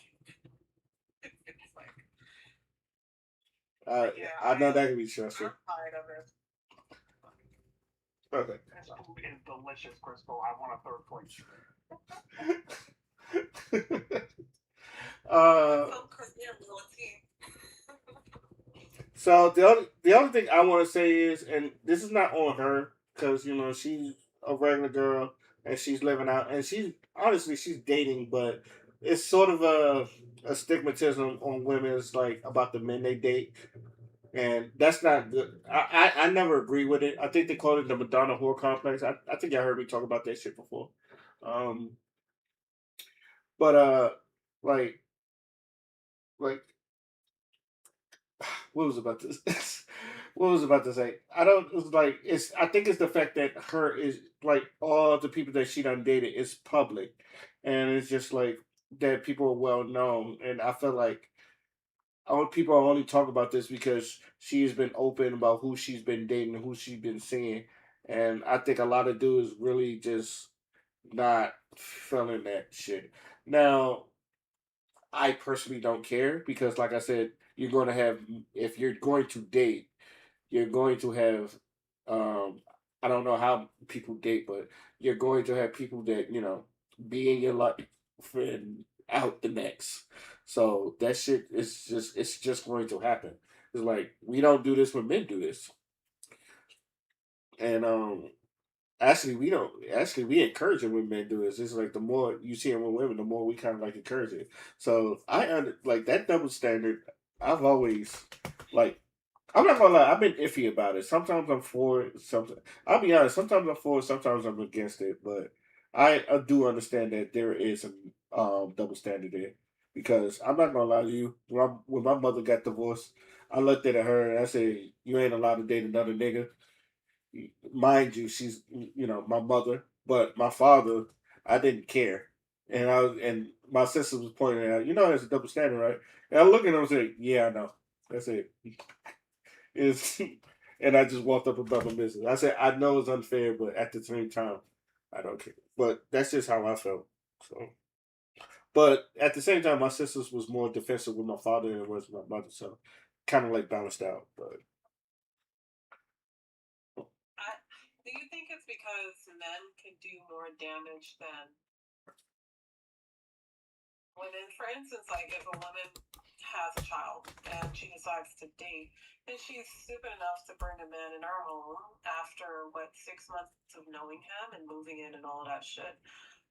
Do you think that there's more damage when the man is in the house and he might be a pedo, he might be all these sorts of things versus if a man was to date and he has a child and he was to bring in a woman after 6 months, do you think that it's more damage when a man is invited into a home or into someone's space versus a woman? Do you think society looks at it like that? That's why they don't care?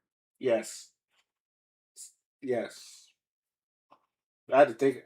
I had to think about it too, because I've seen like not me personally, but I've seen like relationships where like even though he doesn't want anything to do with the baby mother, like if she brings another man in the house, it's like that's where the dudes start flexing their muscles, and all of a sudden, yo, that's my woman. It's like you broke up with her like 6 months ago, and that man may even have a woman that he's dating, but he still don't want his baby mama dating another man or some shit like that. But I feel like no, I'm not agreeing with it, but I feel like um with men, it's like once theirs is always theirs. I feel like that's where the attitude comes from. Cause like even though like they broke up, he still be like, "Hey yo, that's my bitch. I don't want you fucking with my bitch," and some shit like that. And it's just like y'all haven't had a relationship, and the nigga just told you last week you don't want shit to do with you. But as soon as you get a relationship, like that's when all of a sudden you want to perk up and yo, I don't want that man around my kids or some shit like that. It's just like choose a struggle. Choose choose like yeah, they just be hypocrites about that.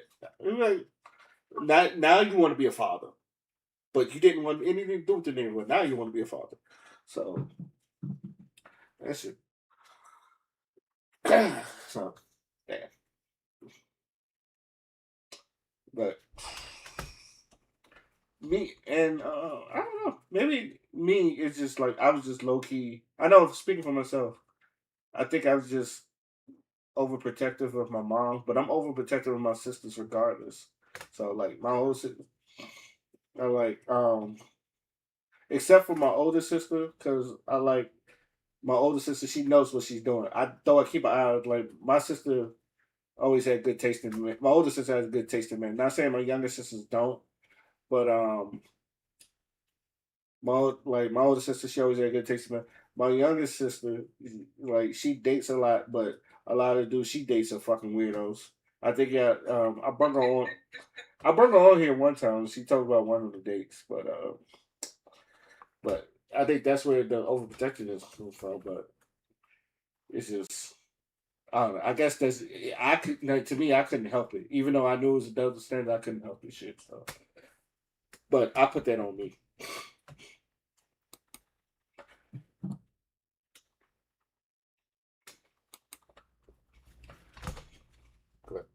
But goddamn, Chris, you made me you made me really think about that. I was like, goddamn, she right. I was like, goddamn, she right. The last thing I have to say in regards to that topic is if people are really concerned about how black women have their dirty laundry aired out and they individually attack someone who is of substance, is of power, is of have a shapely body or whatever the case is, because genetics don't lie, right? Mm-hmm. You see that picture right there? For those people who have the time, have the energy, first of all, put your computer on VPN, change your IP address, because when you buy computers, guess what? That shit stays the same. Get you a VPN, get you a separate computer, and just spend time comparing the two. So you see how they did Meg dirty, and they have all the men lined up. Why don't we put the Kim Clowns, all four sisters, and line up all the men and compare those pictures? Every time you see something that is derogatory towards a black, beautiful woman or a black man, take the picture and put a side by side view. That is the only way this will change, because media runs shit, and we all know who runs media. I've been saying this for fucking years. It's about time that you fight fire with fire. Because if you're comparing her and making her look like a whore, because that's how, media gets their money, doing that shit, it's important to use the same tools to change the narratives. Because we all know that Meg Thee Stallion, no matter who she dates and how she's public, whatever, we have celebrities that change men on a monthly basis, do not have time. And she really needs to like just relax and just focus on herself, but that's just me. She's a grown ass woman. But other than that, she should not be penalized for what she's doing in that capacity, because we all know that when people talk about her, especially if it's a different culture, it's out of jealousy, not concern, not empathy. They're not looking at the full picture because, let's face it, who really is when they're looking at the black woman? Unless they've been in the community, unless they have black friends, really have authentic relationships, not, you know, a trophy for, oh, I have a black friend. You know what I'm saying? People need to start taking that media and putting a side by side view and putting another celebrity of a different complexion and seeing how many men she dated. Because I have yet to see other cultures' dirty laundry being aired out the way that the black woman's dirty laundry is aired out on a daily fucking basis. And people are making money off of it, and it's sickening.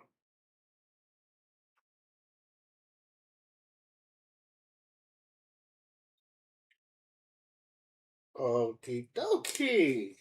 Woo. I'm getting full. Last topic, and we can get to our final thoughts.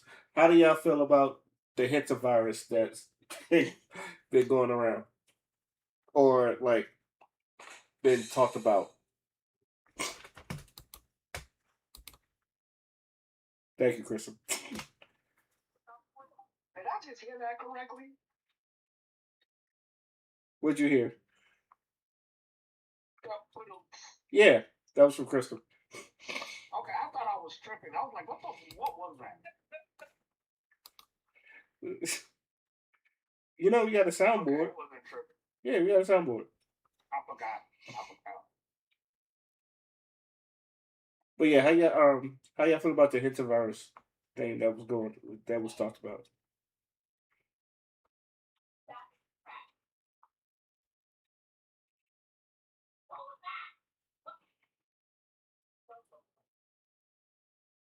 All go at once now.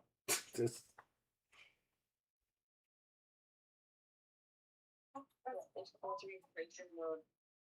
Facing COVID or something.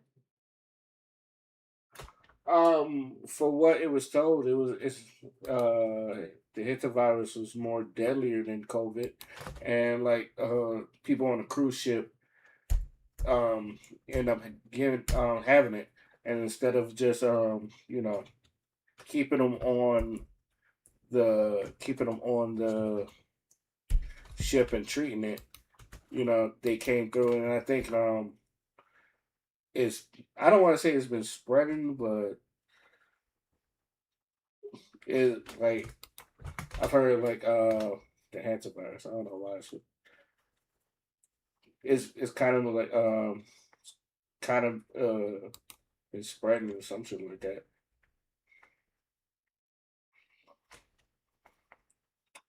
Hold on, I just put up this article. Hold on, let me.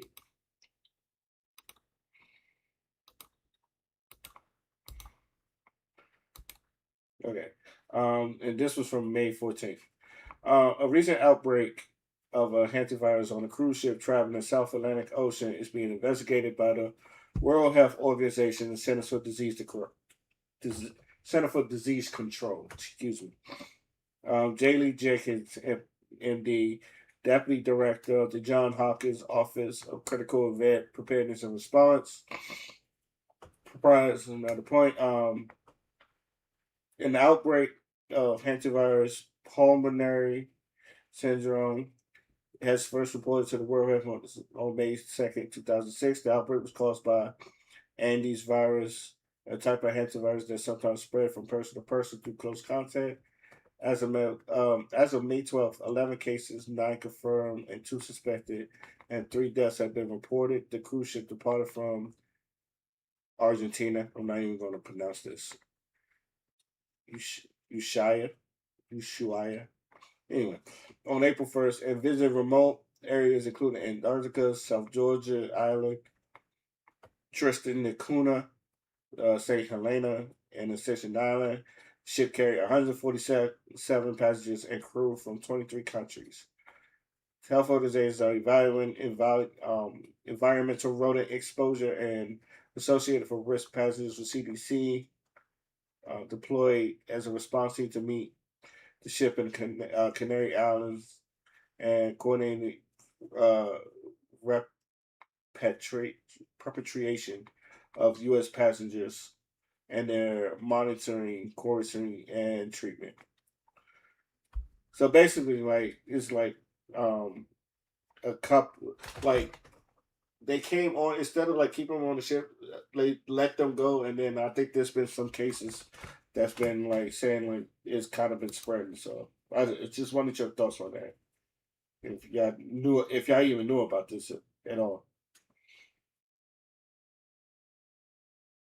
I feel like every year there's another virus that it's like they try to figure out how to get some more money off of the pharmaceutical companies at this point. It's like, bro,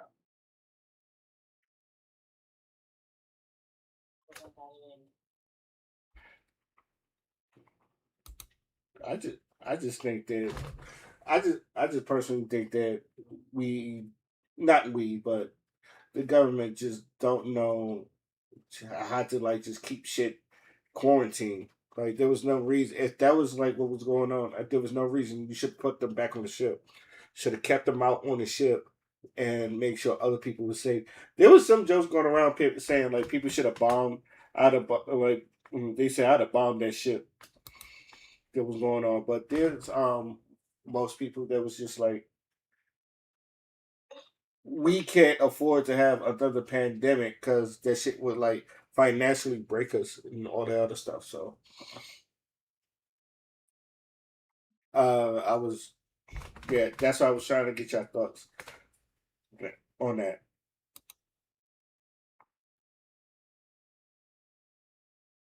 Waiting. it's like whoever really wanted to like keep them from coming off the ship, they would have. They didn't want to.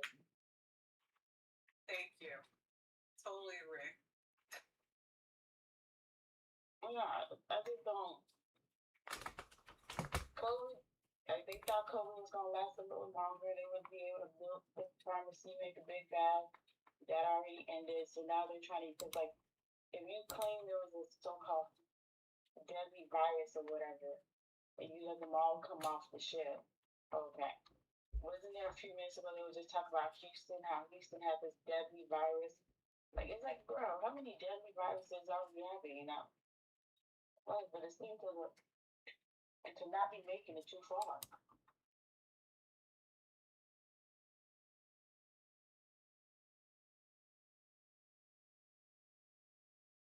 I don't know, but it just seems. But to me, it just seems like I feel like either they want another pandemic or they just trying to get rid of a lot of people. I just think they try to get rid of a lot of people because I still I don't going. think they want another pandemic. They want control. The pandemic gave them somewhat control. People was inside their house. They didn't have people outside. They had control over the world. Who could be outside? Who could be in movement? The government loved it. They was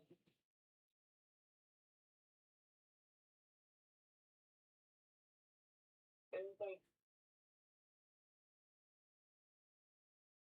oh,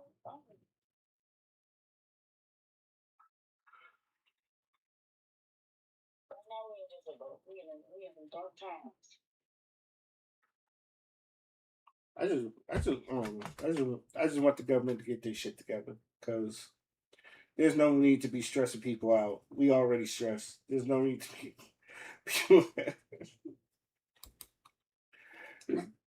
My response to this whole thing is a little bit darker. Um, the people that live in fear is not going to make it. It's just, it is what it is.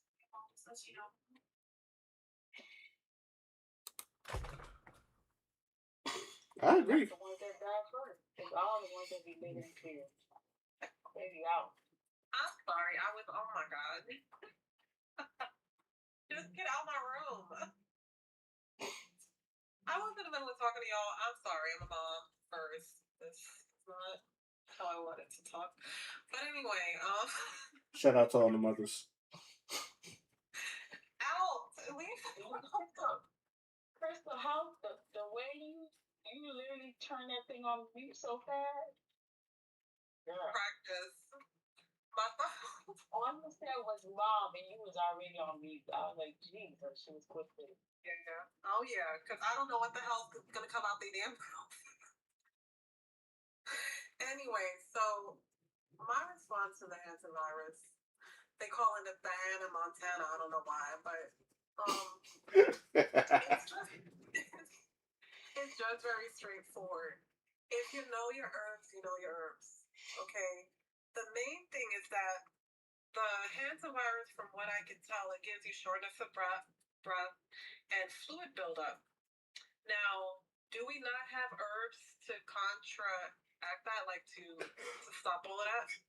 Excoriants, I'm probably saying it wrong, but at the end of the day, we have so much herbs to counteract all the fuckery that comes with this hantavirus, such as Chisandra.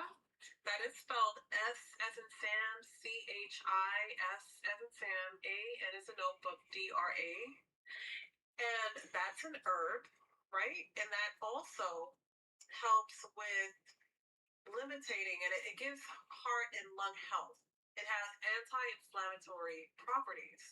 We also have things like licorice root, eucalyptus, lungwort.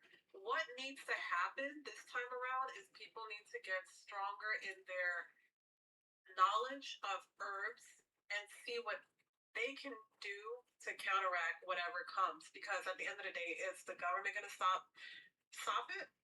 I mean, look what happened. You see people have this disease on the boat, and instead of you having a makeshift hospital, so when they get off the boat, you can monitor them at that location, they said, you know what, we're going to let somebody go to Atlantic Hospital in Atlanta, and we're going to see what happens. Then you have a lady that collapsed at the fucking airport, God bless her heart, after her husband has passed away on the boat. I mean, if you ask me, the way that they utilize ICE in tracking them down and making sure that these people feel like criminals, how come when we just went through C-19 that they did not do the same protocols that they would if the people were illegal immigrants? So this is a fucking game, and it's tiring. People just need to get strong in their herb knowledge and be the next Dr. Sebi. And that's all I'm going to say on that.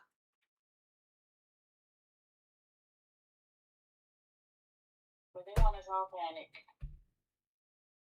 What, child, you know, black people ain't gonna panic. Oh, we plan it.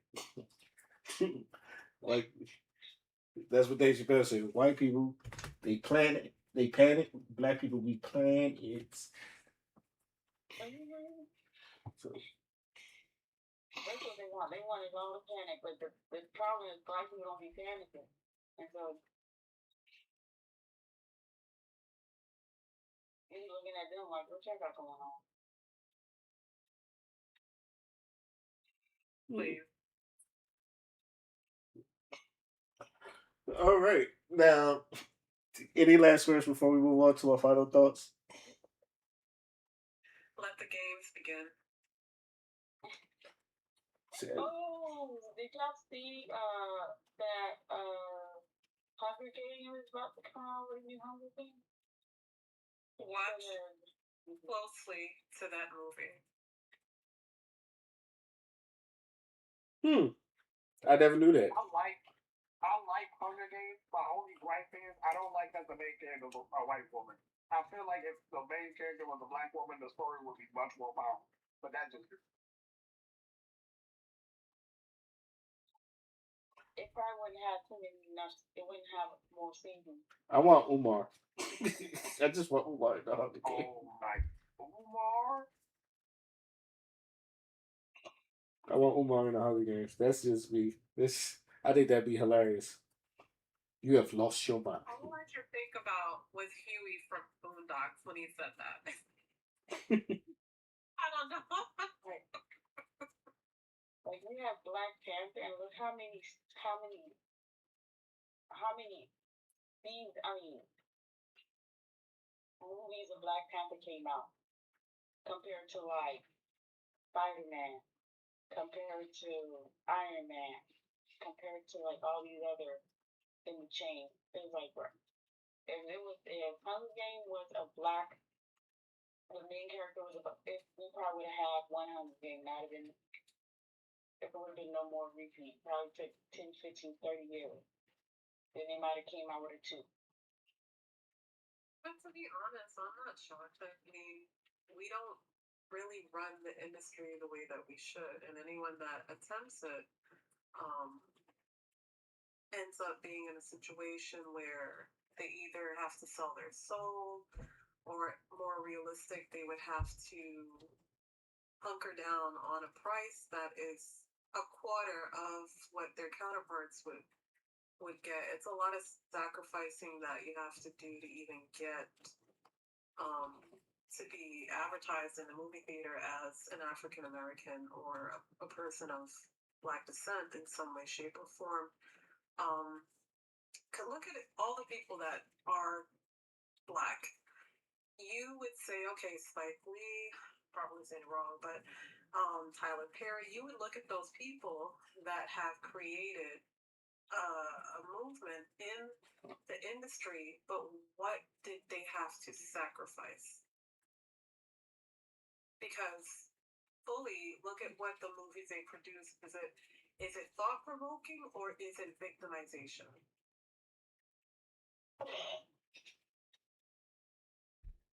Makes you wonder, huh? And we also realized that a lot of them really didn't have no money.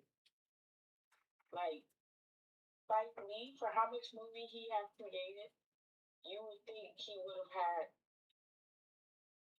be able to make his own stuff of whatever movies he wants to make. Like, because people watching his movies growing up, he was doing really good in the box office. But I don't know how he just didn't have no money. So it only makes sense to me. I think that Tyler Perry being, how late he entered the game, being the first kind of black director that is like a billionaire. Like, you know what I mean? Like, as rich as he is. You know what I mean? Well, what kind? You got to look at the kind of movies that these men make. I know exactly why Tyler Perry has more money than Spike Lee. Has he made anything? Has Tyler Perry made anything that does not show the woman as a victim? The black woman as a victim? Mm. I'm saying Tyler Perry funded himself in the beginning. So Spike Lee just has not, because he didn't have the money, he was unable to fund himself. Tyler Perry I is also think cheap. if Remember that. black directors would really rely on the community and really trust that the community could support them and stuff like that.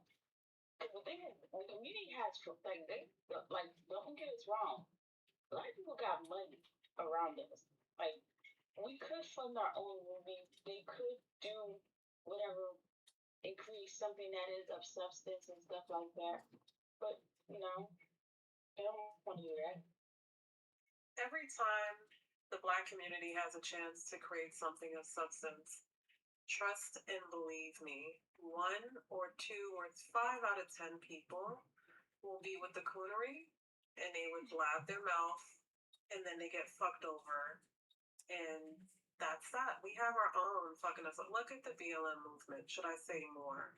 If that took place and it took us about 6 years to find out who was really running shit, what do you think about someone who has just started from the bottom, tell people, and think that it's going to blow over? He was either going to get shot, he was either going to get cooned out of his own money, something of fuckery would have happened, because a lot of people's mentality in our community, unfortunately, is of a crab barrel mentality. They cannot do anything without feeling like they need something in return. Now, I'm not saying this is all of our community, but personally, I have yet to, even at the basic fucking level, create something that I can actually say, yo, I can depend on this person, I can depend on that person, I can depend on this person. Because eventually what's going to happen is the fuckery will happen. I mean, I don't mean to be so fucking negative, but I have yet to see it.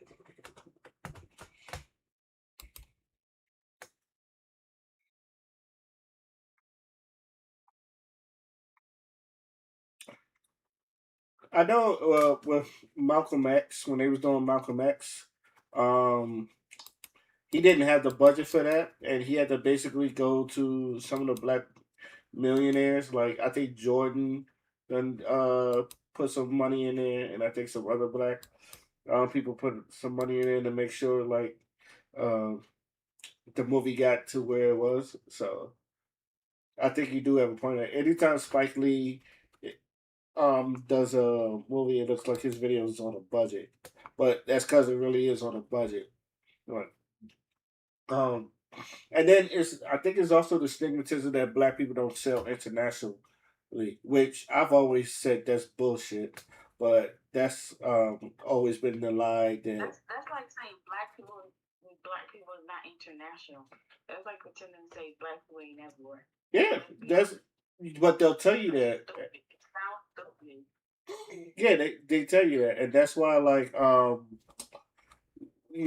was people like Will Smith and Samuel Jackson and hell even Kevin Hart when he was on his run, he was trying to tell people he was alive because it was just like, no, I could sell anywhere, and I just think that there's some studios that don't like giving black people the budget, especially if it is black centered. So That's why I'm like, that's why I like Cat Williams. Cat Williams says he funds all his specials himself, and then he sells it to the networks. hmm Like I'm like, there's all like all these black directors because let's be honest, if Tyler Perry waited for the networks to fund him, he'll still be waiting. Cause a lot of movies he make, but nobody gonna fund that. Don't get me wrong. It takes Tyler Perry only 5 days to make a whole movie. Honestly, like it's 2 weeks. to make. We'll get 2 weeks. But I think Tori said for what's it what's it crown? A fall for grace. No, a crown. What's that? What's that damn one? Acrimony. The husband. Acrimony. Yeah, that one. She said she filmed that in 5 days. Yeah, Tyler Perry's very cheap. He's cheap. That whole thing in 5 days. Because she was also filming something else. And he was like, yeah, we can get it done. They say Tyler Perry gives you about 2 chances. Like they say, everybody says he don't waste time. He's not about to be there wasting time with you. Would you say that people who watch Tyler Perry movies is of all diverse backgrounds? Like, would you say if you looked into a movie theater with his movie showing, that the movie theater is full of black, white, Asian, like, is it a diverse background or is it just black people? I think it's just black people. I think it's a very niche black people. Tell you the truth. To be honest, the ones on Netflix, it seems, but when you go to the ones in the theater, they be all types of people. Depending on the theater you go to. Okay. And then when you look at Cat Williams, is it the same thing or is it just Cat Williams? No, Cat Williams also got a really white fan base. Like, it's weird. He has a very high white fan base. But he does also have a lot of black fans. When you go to a comedy show, it's a lot of white people. And Cat Williams ain't a Republican, but it be a lot of stuff in there. So that's why I don't understand.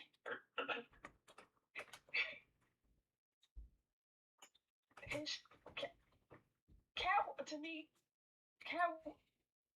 Now I've been to a lot of Kevin Hart shows. Like I went to a few Kevin Hart shows back in the days, before he became too Hollywood, and it was that was when I was in Virginia, and it was a lot of black people in there. He sold out. The black I think Kevin Hart definitely does sell to bigger black audience. That was to me. I seen nothing but black people except in them. They had a few little sprinkles, but it was heavy on the black.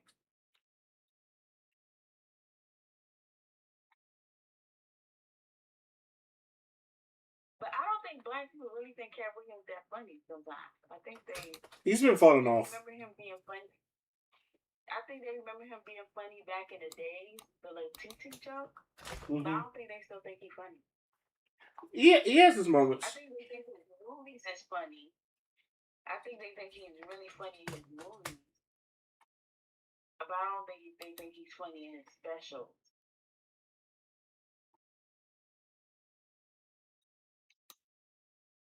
Especially. I had to introduce a lot of people when I would say, "Oh, Cat Williams, I love Cat Williams. He's a comedian." And I'm not gonna say what race they are, but they didn't know who the hell Cat Williams was, but they knew who Tyler Perry was, and they knew who Kevin Hart was in a heartbeat. So I find that interesting. Because over here in Dallas, Cat came down to Dallas, let me tell you. The Hispanics was out. The white folks was out. It's that damn cowboy hat he wore the last special. Oh, Cat Williams will sell out. They were. But I just didn't see that much black people. And I didn't even know he was going to be in town. That's the crazy thing either. Also. It was, I was just confused as to why it was so much traffic. And so I asked somebody, what's going on?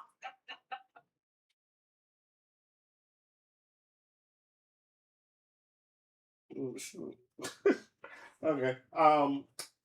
Damn. Any last words before we I move don't on? think Cat Williams funny. That's me. I didn't even think the TT joke was that funny. The way it was kikiing, especially when I was in baseball. I was like, he's not that funny. I also don't think Dave Chappelle's funny, but that's just me. I think Dave Chappelle's now was an acquired taste. Yeah.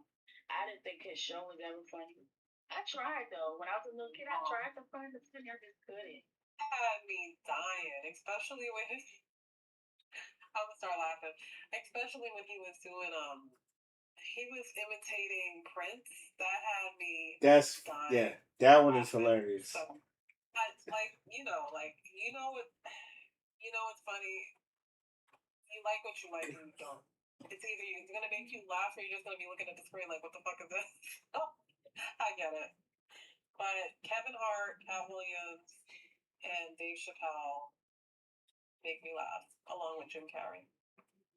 Kevin Hart, his first comedy special. That's when I first heard about him, and that's when Blockbuster used to exist.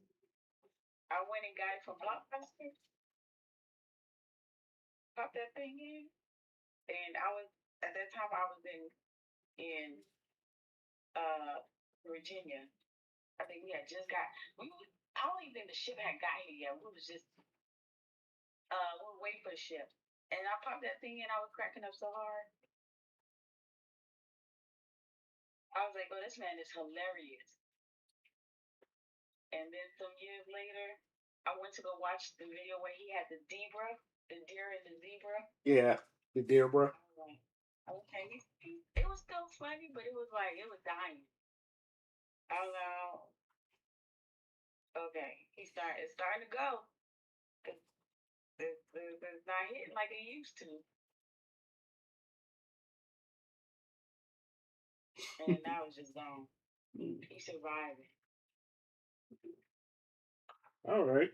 Yeah, I just never find him funny. Like he has little moments, the same way Dave Chappelle got little moments. Monique to me is hilarious. She just cracking me up, but she also not funny to some people. Yeah, she's definitely not funny to me. What's She's funny not is funny to a her lot of way. people.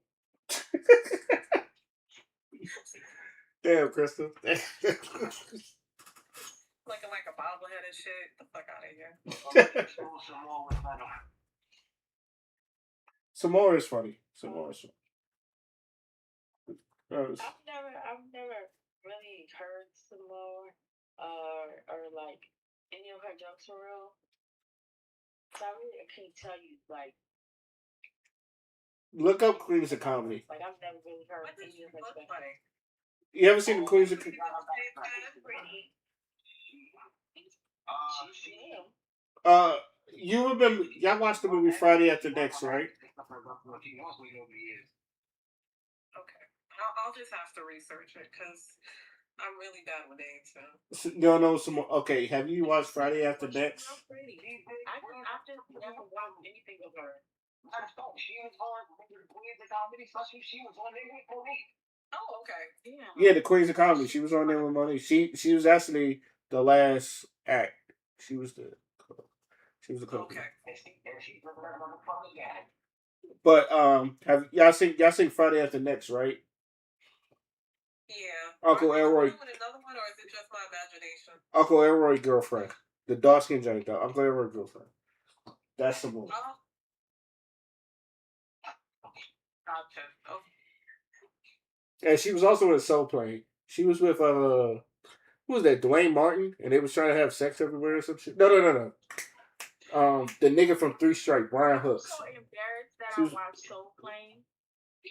I don't give a fuck what anybody say. I think Soul Plane is funny. Soul Plane is funny. I don't give a fuck what anybody say. Did I really watch Soul Plane? Like, You probably watched it because you were bored just like me. I was bored out of my fucking mind. And it was nothing. at that time when I watched it, I'm like, now as an adult, I was like, wait, why did these people create this? Like, this was so ghetto. It just had so much chaos. It was a spirit flight for real. Oh yeah. Spirit was spirit. R.P. the Spirit. R.P. the Spirit. Aren't they having, well, this is off topic, but aren't they having a lot of people like gather up their money to buy it as like people can own stocks of Spirit Airlines? I'm not sure, but I know that's what Uncle Luke said they should do. Just to take it out the big thing. People just be doing some dumb stuff. It's a reason it's called Spirit Airline, and that's all I'm gonna say. I'm good. I've never flown Spirit. Wow, that spirit would go basic up. Out of all the airlines, Personally, I'm glad they gone because I've had nothing but horrible experiences with they dumbass. Maybe when the people get, it taken over by the people, maybe you'll change, but it's gonna go. For the first time in my life, I flew on Alaska Airlines, and man, that was the experience. And I said, you telling me that Alaska Airlines is doing better than Spirit?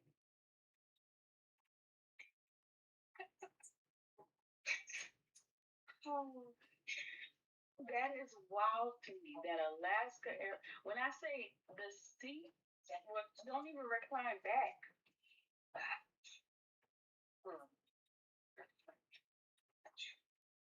It was a mess.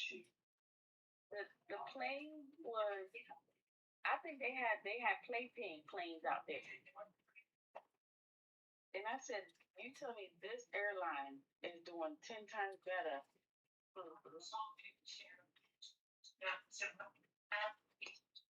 Wow. Spirit was the blueprint for the reason why American Airlines now over here charging you for damn regular, just a regular basic bag. Like you're not even going nowhere. Like y'all, wow. Like my little carry-on is being a chargeable bag now.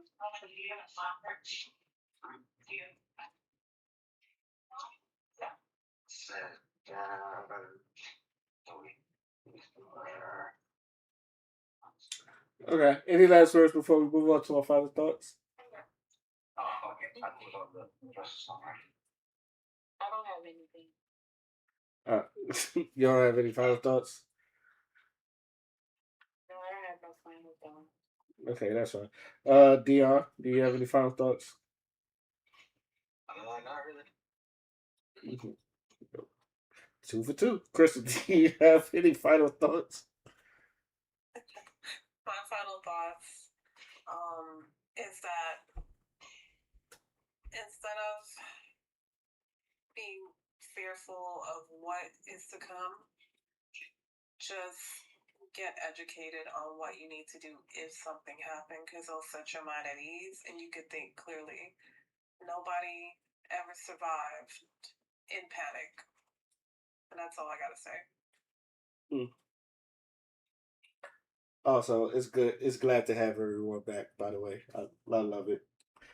Father, do you have any final thoughts?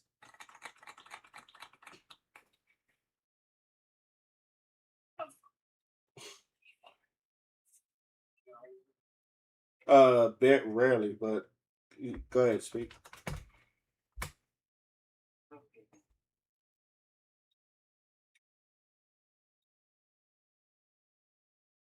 I didn't hear what he said.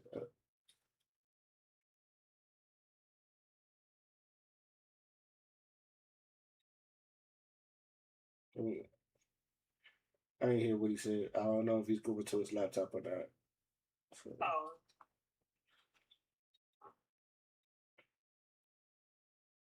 Oh, okay. I didn't hear it either. Um. Well, until he come back, let me set up ours. A while ago. I had a debate with someone because I told him I would rather be in a room with 100 crazy men than to be in a room with one crazy woman.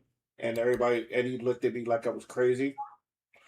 And my reasoning because I said you have never had instance with a scorned woman or a very manipulative woman that she's been sitting idling how to get you back, and like the plans that she thought of is like you really don't want to fuck with her. Like hell have they say hell have them scorn, like hell have no fury like a woman scorn. They say that for a reason. Now I done found the perfect video of why I would rather be in a room with 80 crazy men than one crazy woman. And I hope y'all can listen to this because this shit is fucking crazy.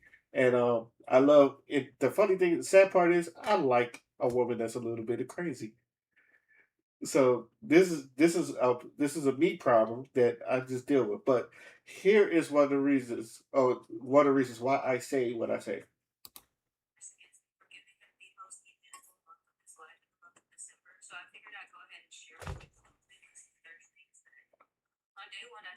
Ray, I think I should. What's up? Oh, I was like, I think something wrong with the volume.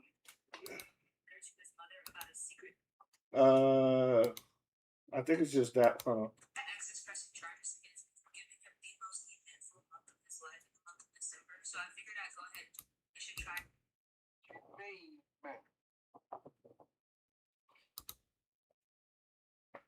It might be. It might be her. Y'all got way too fucking comfortable on this app. Did anybody else see that? Yeah, it's her. It's her volume. So I'm gonna try to turn it up as loud as I can. So Wait, hold on.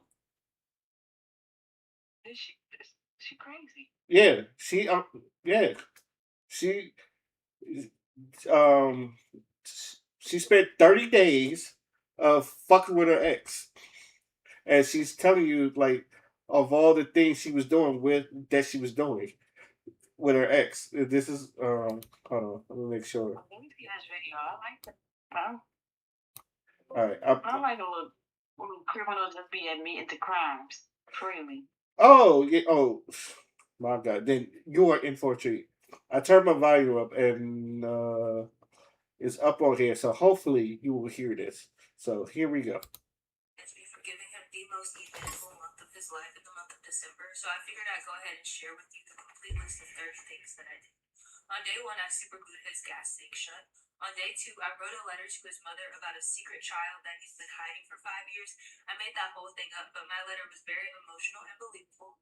On day 3, I sent flowers to his job with a note from his sponsor, implying that he relapsed over the weekend, but that it's okay. On day 4, I had random people show up at his door at all times of the night so that he was sleep deprived and actually looked like an addict at work the next day. On day 5, I made a Tinder profile for him as a down low man who loves aggressive men and asked that they text him. And I said that if he responds negatively, it just means that his girlfriend is nearby. that they should try again later and also send pics of their junk. On day 6, I wrote a letter to the bank that he was financing his car through, pretending to be him, and I voluntarily surrendered his vehicle. They did, in fact, repossess his car. On day 7, I wrote a letter to his landlord from a concerned neighbor about his addiction and strangers showing up at his door at all times of night, and I said that I was concerned he may be dealing. I weaponized SEO on day 8, and I made a wedding registry so any woman looking to date him will think that he's an engaged cheater. On day 9, I convinced him he has a stalker. On day 10, I mailed him an official letter notifying him that he is being investigated for drug smuggling. On day 11, I mailed him a letter from the Department of Public Health saying he is a person of contact for an antibiotic-resistant strain of super gonorrhea. On day 12, I mailed a missed appointment postcard from a fake erectile dysfunction clinic to his job. On day 13, I entered his home, injected his mattress with milk, painted sugar water along the baseboards to attract ants, and I put beef bouillon cubes and Jolly Ranchers in his shower head. On day 14, I signed him up for Scientology courses. On day 15, I sent him a fake voodoo doll of him with a needle through the crotch because I knew at this point he was probably thinking he was cursed. On day 16, I pretended to be his wife and I called to get his utilities shut off. On day 17, I called his grandma pretending to be a nursing home, informing her that the application he submitted for her has been approved. On day 18, I sent him a fake obituary claiming to have found it on his best friend's computer, warning him that he may be in danger. On day 19, I called his office front desk and left a voicemail saying he got the job he applied for, stating that we know he was trying to get a new one quickly and that he could start Monday.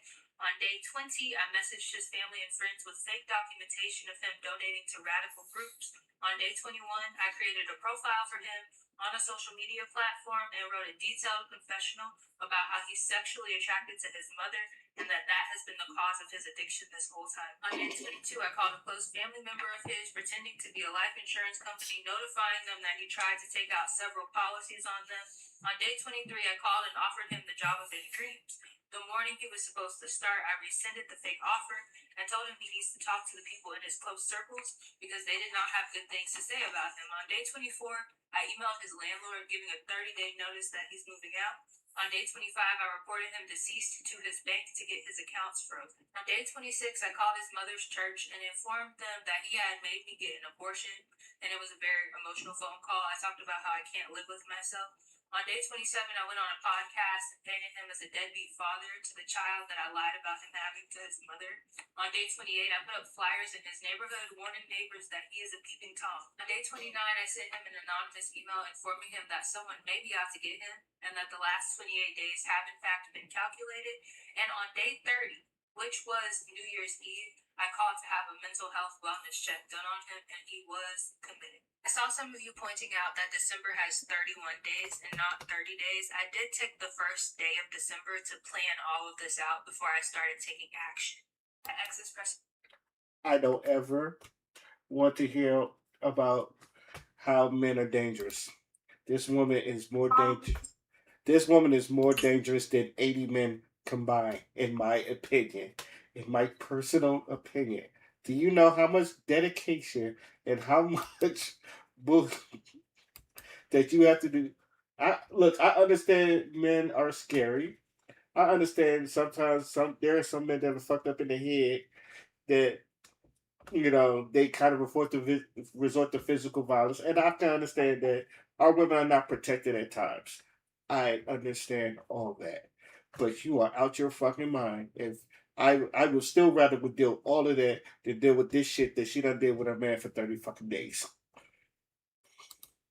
Yeah, and sis don't perform not just regular crime, she don't perform federal crime too.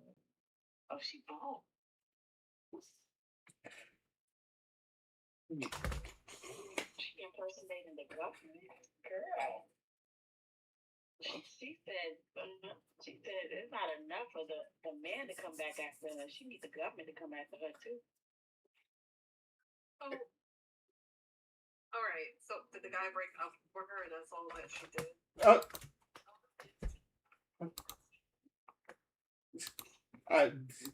Thank you for asking that important question, Crystal. I'm glad you asked. I'm glad you asked that question because someone else said, "Girl, what did he do?" I've seen the video where I detailed 30 things that I did to my So the writing is done.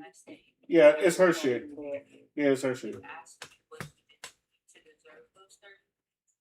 I was rather trying to decide if I was in a space mentally that made me ready to share those things with the internet. I also had to think about my court case and whether or not I was willing to put this information out there before I appear in court tomorrow. With that being said, I find it only fair that I tell you exactly what happened. And I do want to preface this by saying that on paper, he does not seem like that bad of a guy. But I hope that by the time we get to the end of this video, you're able to put everything together to really understand where I was coming from. It all started off really good. We met and had our first date at this cute little Irish pub in the city. He introduced me to his friends. We really hit it off to the point where it felt like love at first sight. Things were going really well until they weren't. It started with me noticing really small things. For example, we would go for walks either in the city or in his neighborhood, and he would let me walk on the side, like on the sidewalk, on the side closest to the road. And anybody who knows men, you know that they like to be a protector, right? He was clearly choosing not to put himself in a position of protecting me by letting me walk nearest to the road. There was an With that being said, I don't let women walk on that side of the road. I always put the women on the other side. So, but that still doesn't garner this shit. But let's keep going. another instance where he showed me how much he really just did not care about me as a person. He would need to get up for work at 5:45 in the morning, and I would be asleep. And he would turn on all the lights in the bedroom to get ready for work, and it would wake me up. And he showed no remorse about it. And he also showed me that he didn't care to listen to me through small things. Like I would ask him to grab me 2% milk from the grocery store, and he would come back with whole milk and then try to tell me that it's the same. Now, it's now not that the she same playing in her thing. face. Then there was a Now she playing in her face. Keep. Playing in her face. I'm not about to Wait. We ain't done yet. I need y'all to grasp this. I need y'all to firmly grasp this in the words of Patrick. Yeah, she's playing in my face. I done grasped it, then she playing in my damn face. Talking about some 2% milk. You know, she walking on the damn side of the road. The wrong side of the road. Yeah.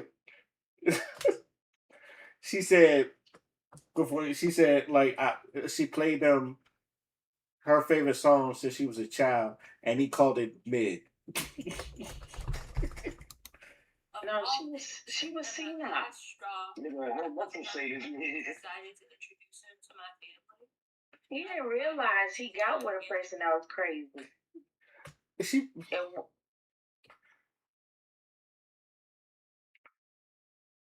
And her, Reunion, and he showed up in sandals with socks on. Sandals. oh the agony. Oh the sandals with the socks on.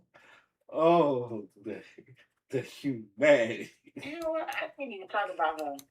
First of all, somebody who All was of these things literally added up. All of these things. they man Him telling me he didn't or really the care X-Man. about me. I wasn't worth the effort to him. And I refused to stand for that. And when I confronted him with this complete list of things, he had the nerve to gaslight me about it. Like it was not that serious. So yeah, I broke up with him. And then I spent the month of December getting back at him because he deserved it. He couldn't put in the effort to really think about me while we were in a relationship. Well, I made sure he couldn't stop thinking about me for 30 days straight. I gave him what he was never willing to give me, attention. And I don't care if you think that makes me feel. I stand on what I did, and I know that he learned a lot of lessons because of it. And I just want to say thank you so much to everyone who has supported me from the beginning and who is still going to support me after this video. Over. If y'all support her, y'all fucking crazy. Go ahead, B. Go off, B. you gotta be faster. No. I got nothing to say about her. No, this is real. First of all, It's not satire. I got nothing to say about her. No, this is real. It is real. This is at another level. I don't need her knowing where I live. I don't need her I ain't got nothing to say. First of all, she was able to get that man institutionalized. I don't know how she did it or what she did to get him registered and out there. This is real life crazy. I ain't got time to explain her. I'm gonna let her be her. She got it. There's some people you just don't play with, and she one of them people you don't play with.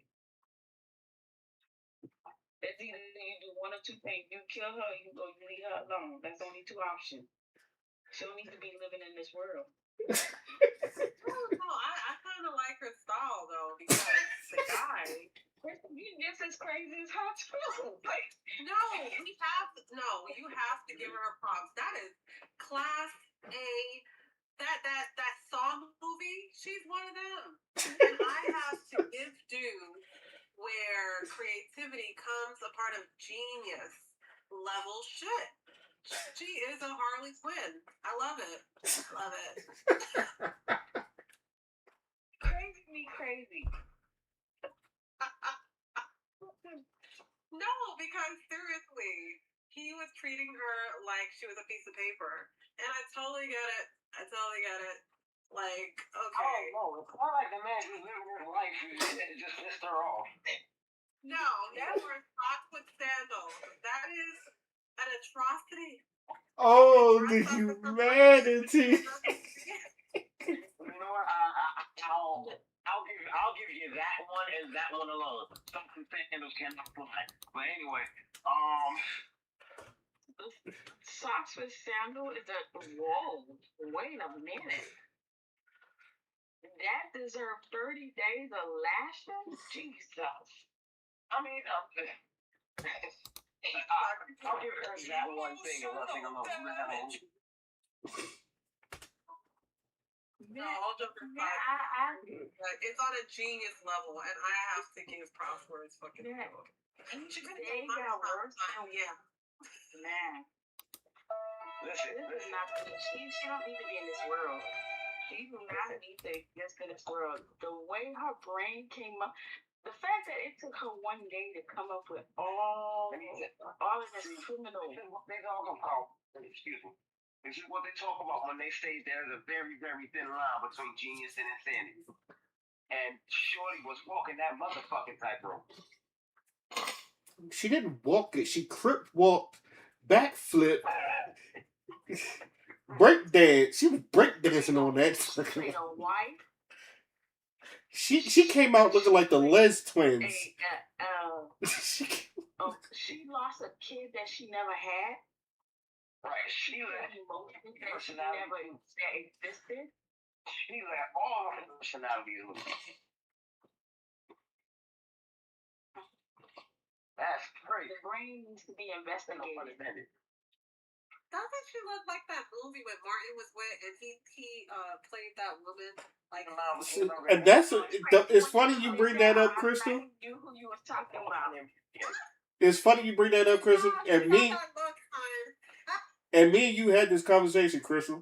That's another reason why I don't be fucking with women like that on their emotions.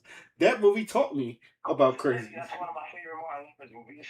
Thin line between love and hate. First, I was like, when she said, the man was walking, he would let her walk on the side where the cars go, like the cars be at, and he would walk on the inside part, and she would walk on the outside part. I was like, I can see where you know.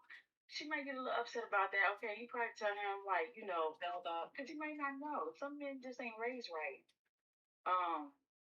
But I don't think that deserves some 30 days.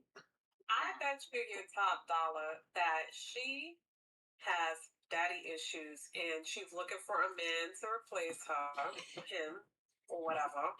And what happened was he did so many things. She gave him 5 strikes and then you're out. And each time he was just proving what she's already put in her concept of if somebody cares or not. I need the court footage. I don't believe this story. I feel like she's playing us, because this can't be real. No, this can't. Like I said, I feel like this is satire. No. In the words of Kevin Samuels, you can't make this shit up. I believe it. I believe it. She might be crazy, but I need the court footage. I need to see the man that's suing her. I need to see the judge and what the judge is saying because this is wild. I need to find out how she was able to successfully put somebody in the loony bin. That right there is They're not even married, no? No, they're not. That was just How you let a crazy motherfucker put you in a movie there, bro? She built First the of all, evidence. she That's pretended what she did. Now that I she think about pretended it. to be the Department of Health and sent him a letter. Sis played several agencies, government agencies. I feel like the number of felonies committed in the midst of this deserves its own discussion. She called first of all, she repossessed his vehicle. Again, A vehicle she had zero ownership of. She was able to get the baby to get it back. Like, how dumb could who? All of this is just it's like a bunch of dumb people doing dumb people stuff. Cause like, how could the bank not call him? How could you just go have somebody pick up something and you never speak to the owner? But then again, people be transgendering and stuff, so they probably thought, he probably was transitioning. So I don't know. It's wild. The story's just everything she did is wild to me.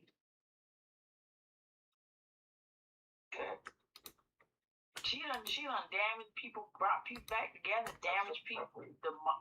Every aspect of his family have been brought into this story. again, the number of crimes committed in the midst of this deserves its own discussion. Like, I feel like we need to talk in detail about that. Because that's the fucking I feel like that'd be a fucking topic. And then all he's doing is what? He's pressing charges. That's it. I mean, I'm sure a lawsuit for all the damage she caused is probably going to come next, but The man lost his job. He called the front. He called the front desk and made it seem as if like he was applying for a job and he got hired. And his show up date. So now he was never looking for a job. So now they fired him because they think he already got a job, or they didn't fire him because he's like, no, I was never looking for a job. But then she gave him his dream job, which he knows for a fact that's what he always wanted. To have him quit his job. So only the day of. Wow. To be fair, like truly fair, if that's all he's doing, because he's truly scared of her. If she has this level of this, I mean, what else do you want him to do? What else do you think he like? He can't. I'm sure he wants to strangle this bitch. You know. all I got was Bart Simpson in my head.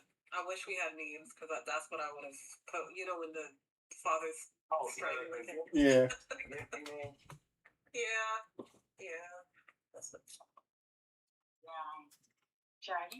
The same way he felt, I feel the same way too. Because first of all, how do you send someone to a mental asylum with no relations? You wasn't even police. No, I'm still on the point of how you let a psychopath send you to the loony bin. That's where I'm at with it. Oh, isn't that beautiful love though? Like that's so lovely. I love you, Crystal. I mean, What? You were doing so good tonight, Crystal. Now go sit in the corner. for some reason, I knew Crystal would get like She never shies from being crazy. She's never pretended like she's not crazy. I have That's the two one thing about sides. Crystal. I I knew have two sides. I knew you would have some type of enjoyment. I knew if I played this, like Crystal might enjoy this. Some. need y'all. This is giving under the prison. I don't, this is what I tell people is just like, y'all never met a crazy, y'all never dealt with crazy women before. It's like they're scary. They're fucking, and I be telling people, they are fucking scary. It's just like, I've met two stalkers. The fuck you mean? I said, and again, as women, I understand a crazy man is scary, especially from a physical violence. But I keep telling people, I'd rather deal with that than some shit I've heard women do to their man. Like the shit that I've heard, and it's just like you could do that, and like what they get away with is some shit like that. Like that shit was the shit that women do is just like, oh, I want you to remember this for the rest of your life, and I want you to remember who did this to you. Like that's the type of shit that they be on. It's just that shit. They're going to fuck up everything in your life. I was like, that's some scary shit.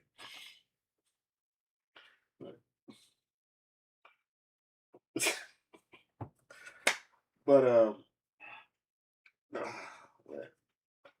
I'm gonna go ahead and end this here. Unless anybody got any last words to say, I'm gonna go ahead and end this.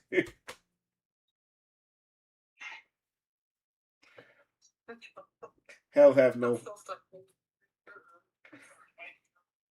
hell have no fear like a woman scorned. I would like to thank the panel for jumping on the podcast as usual. I would like to thank all y'all for listening to hear us talk our shit again. This is you know what? Let me just say podcast, and we are signing out. Peace.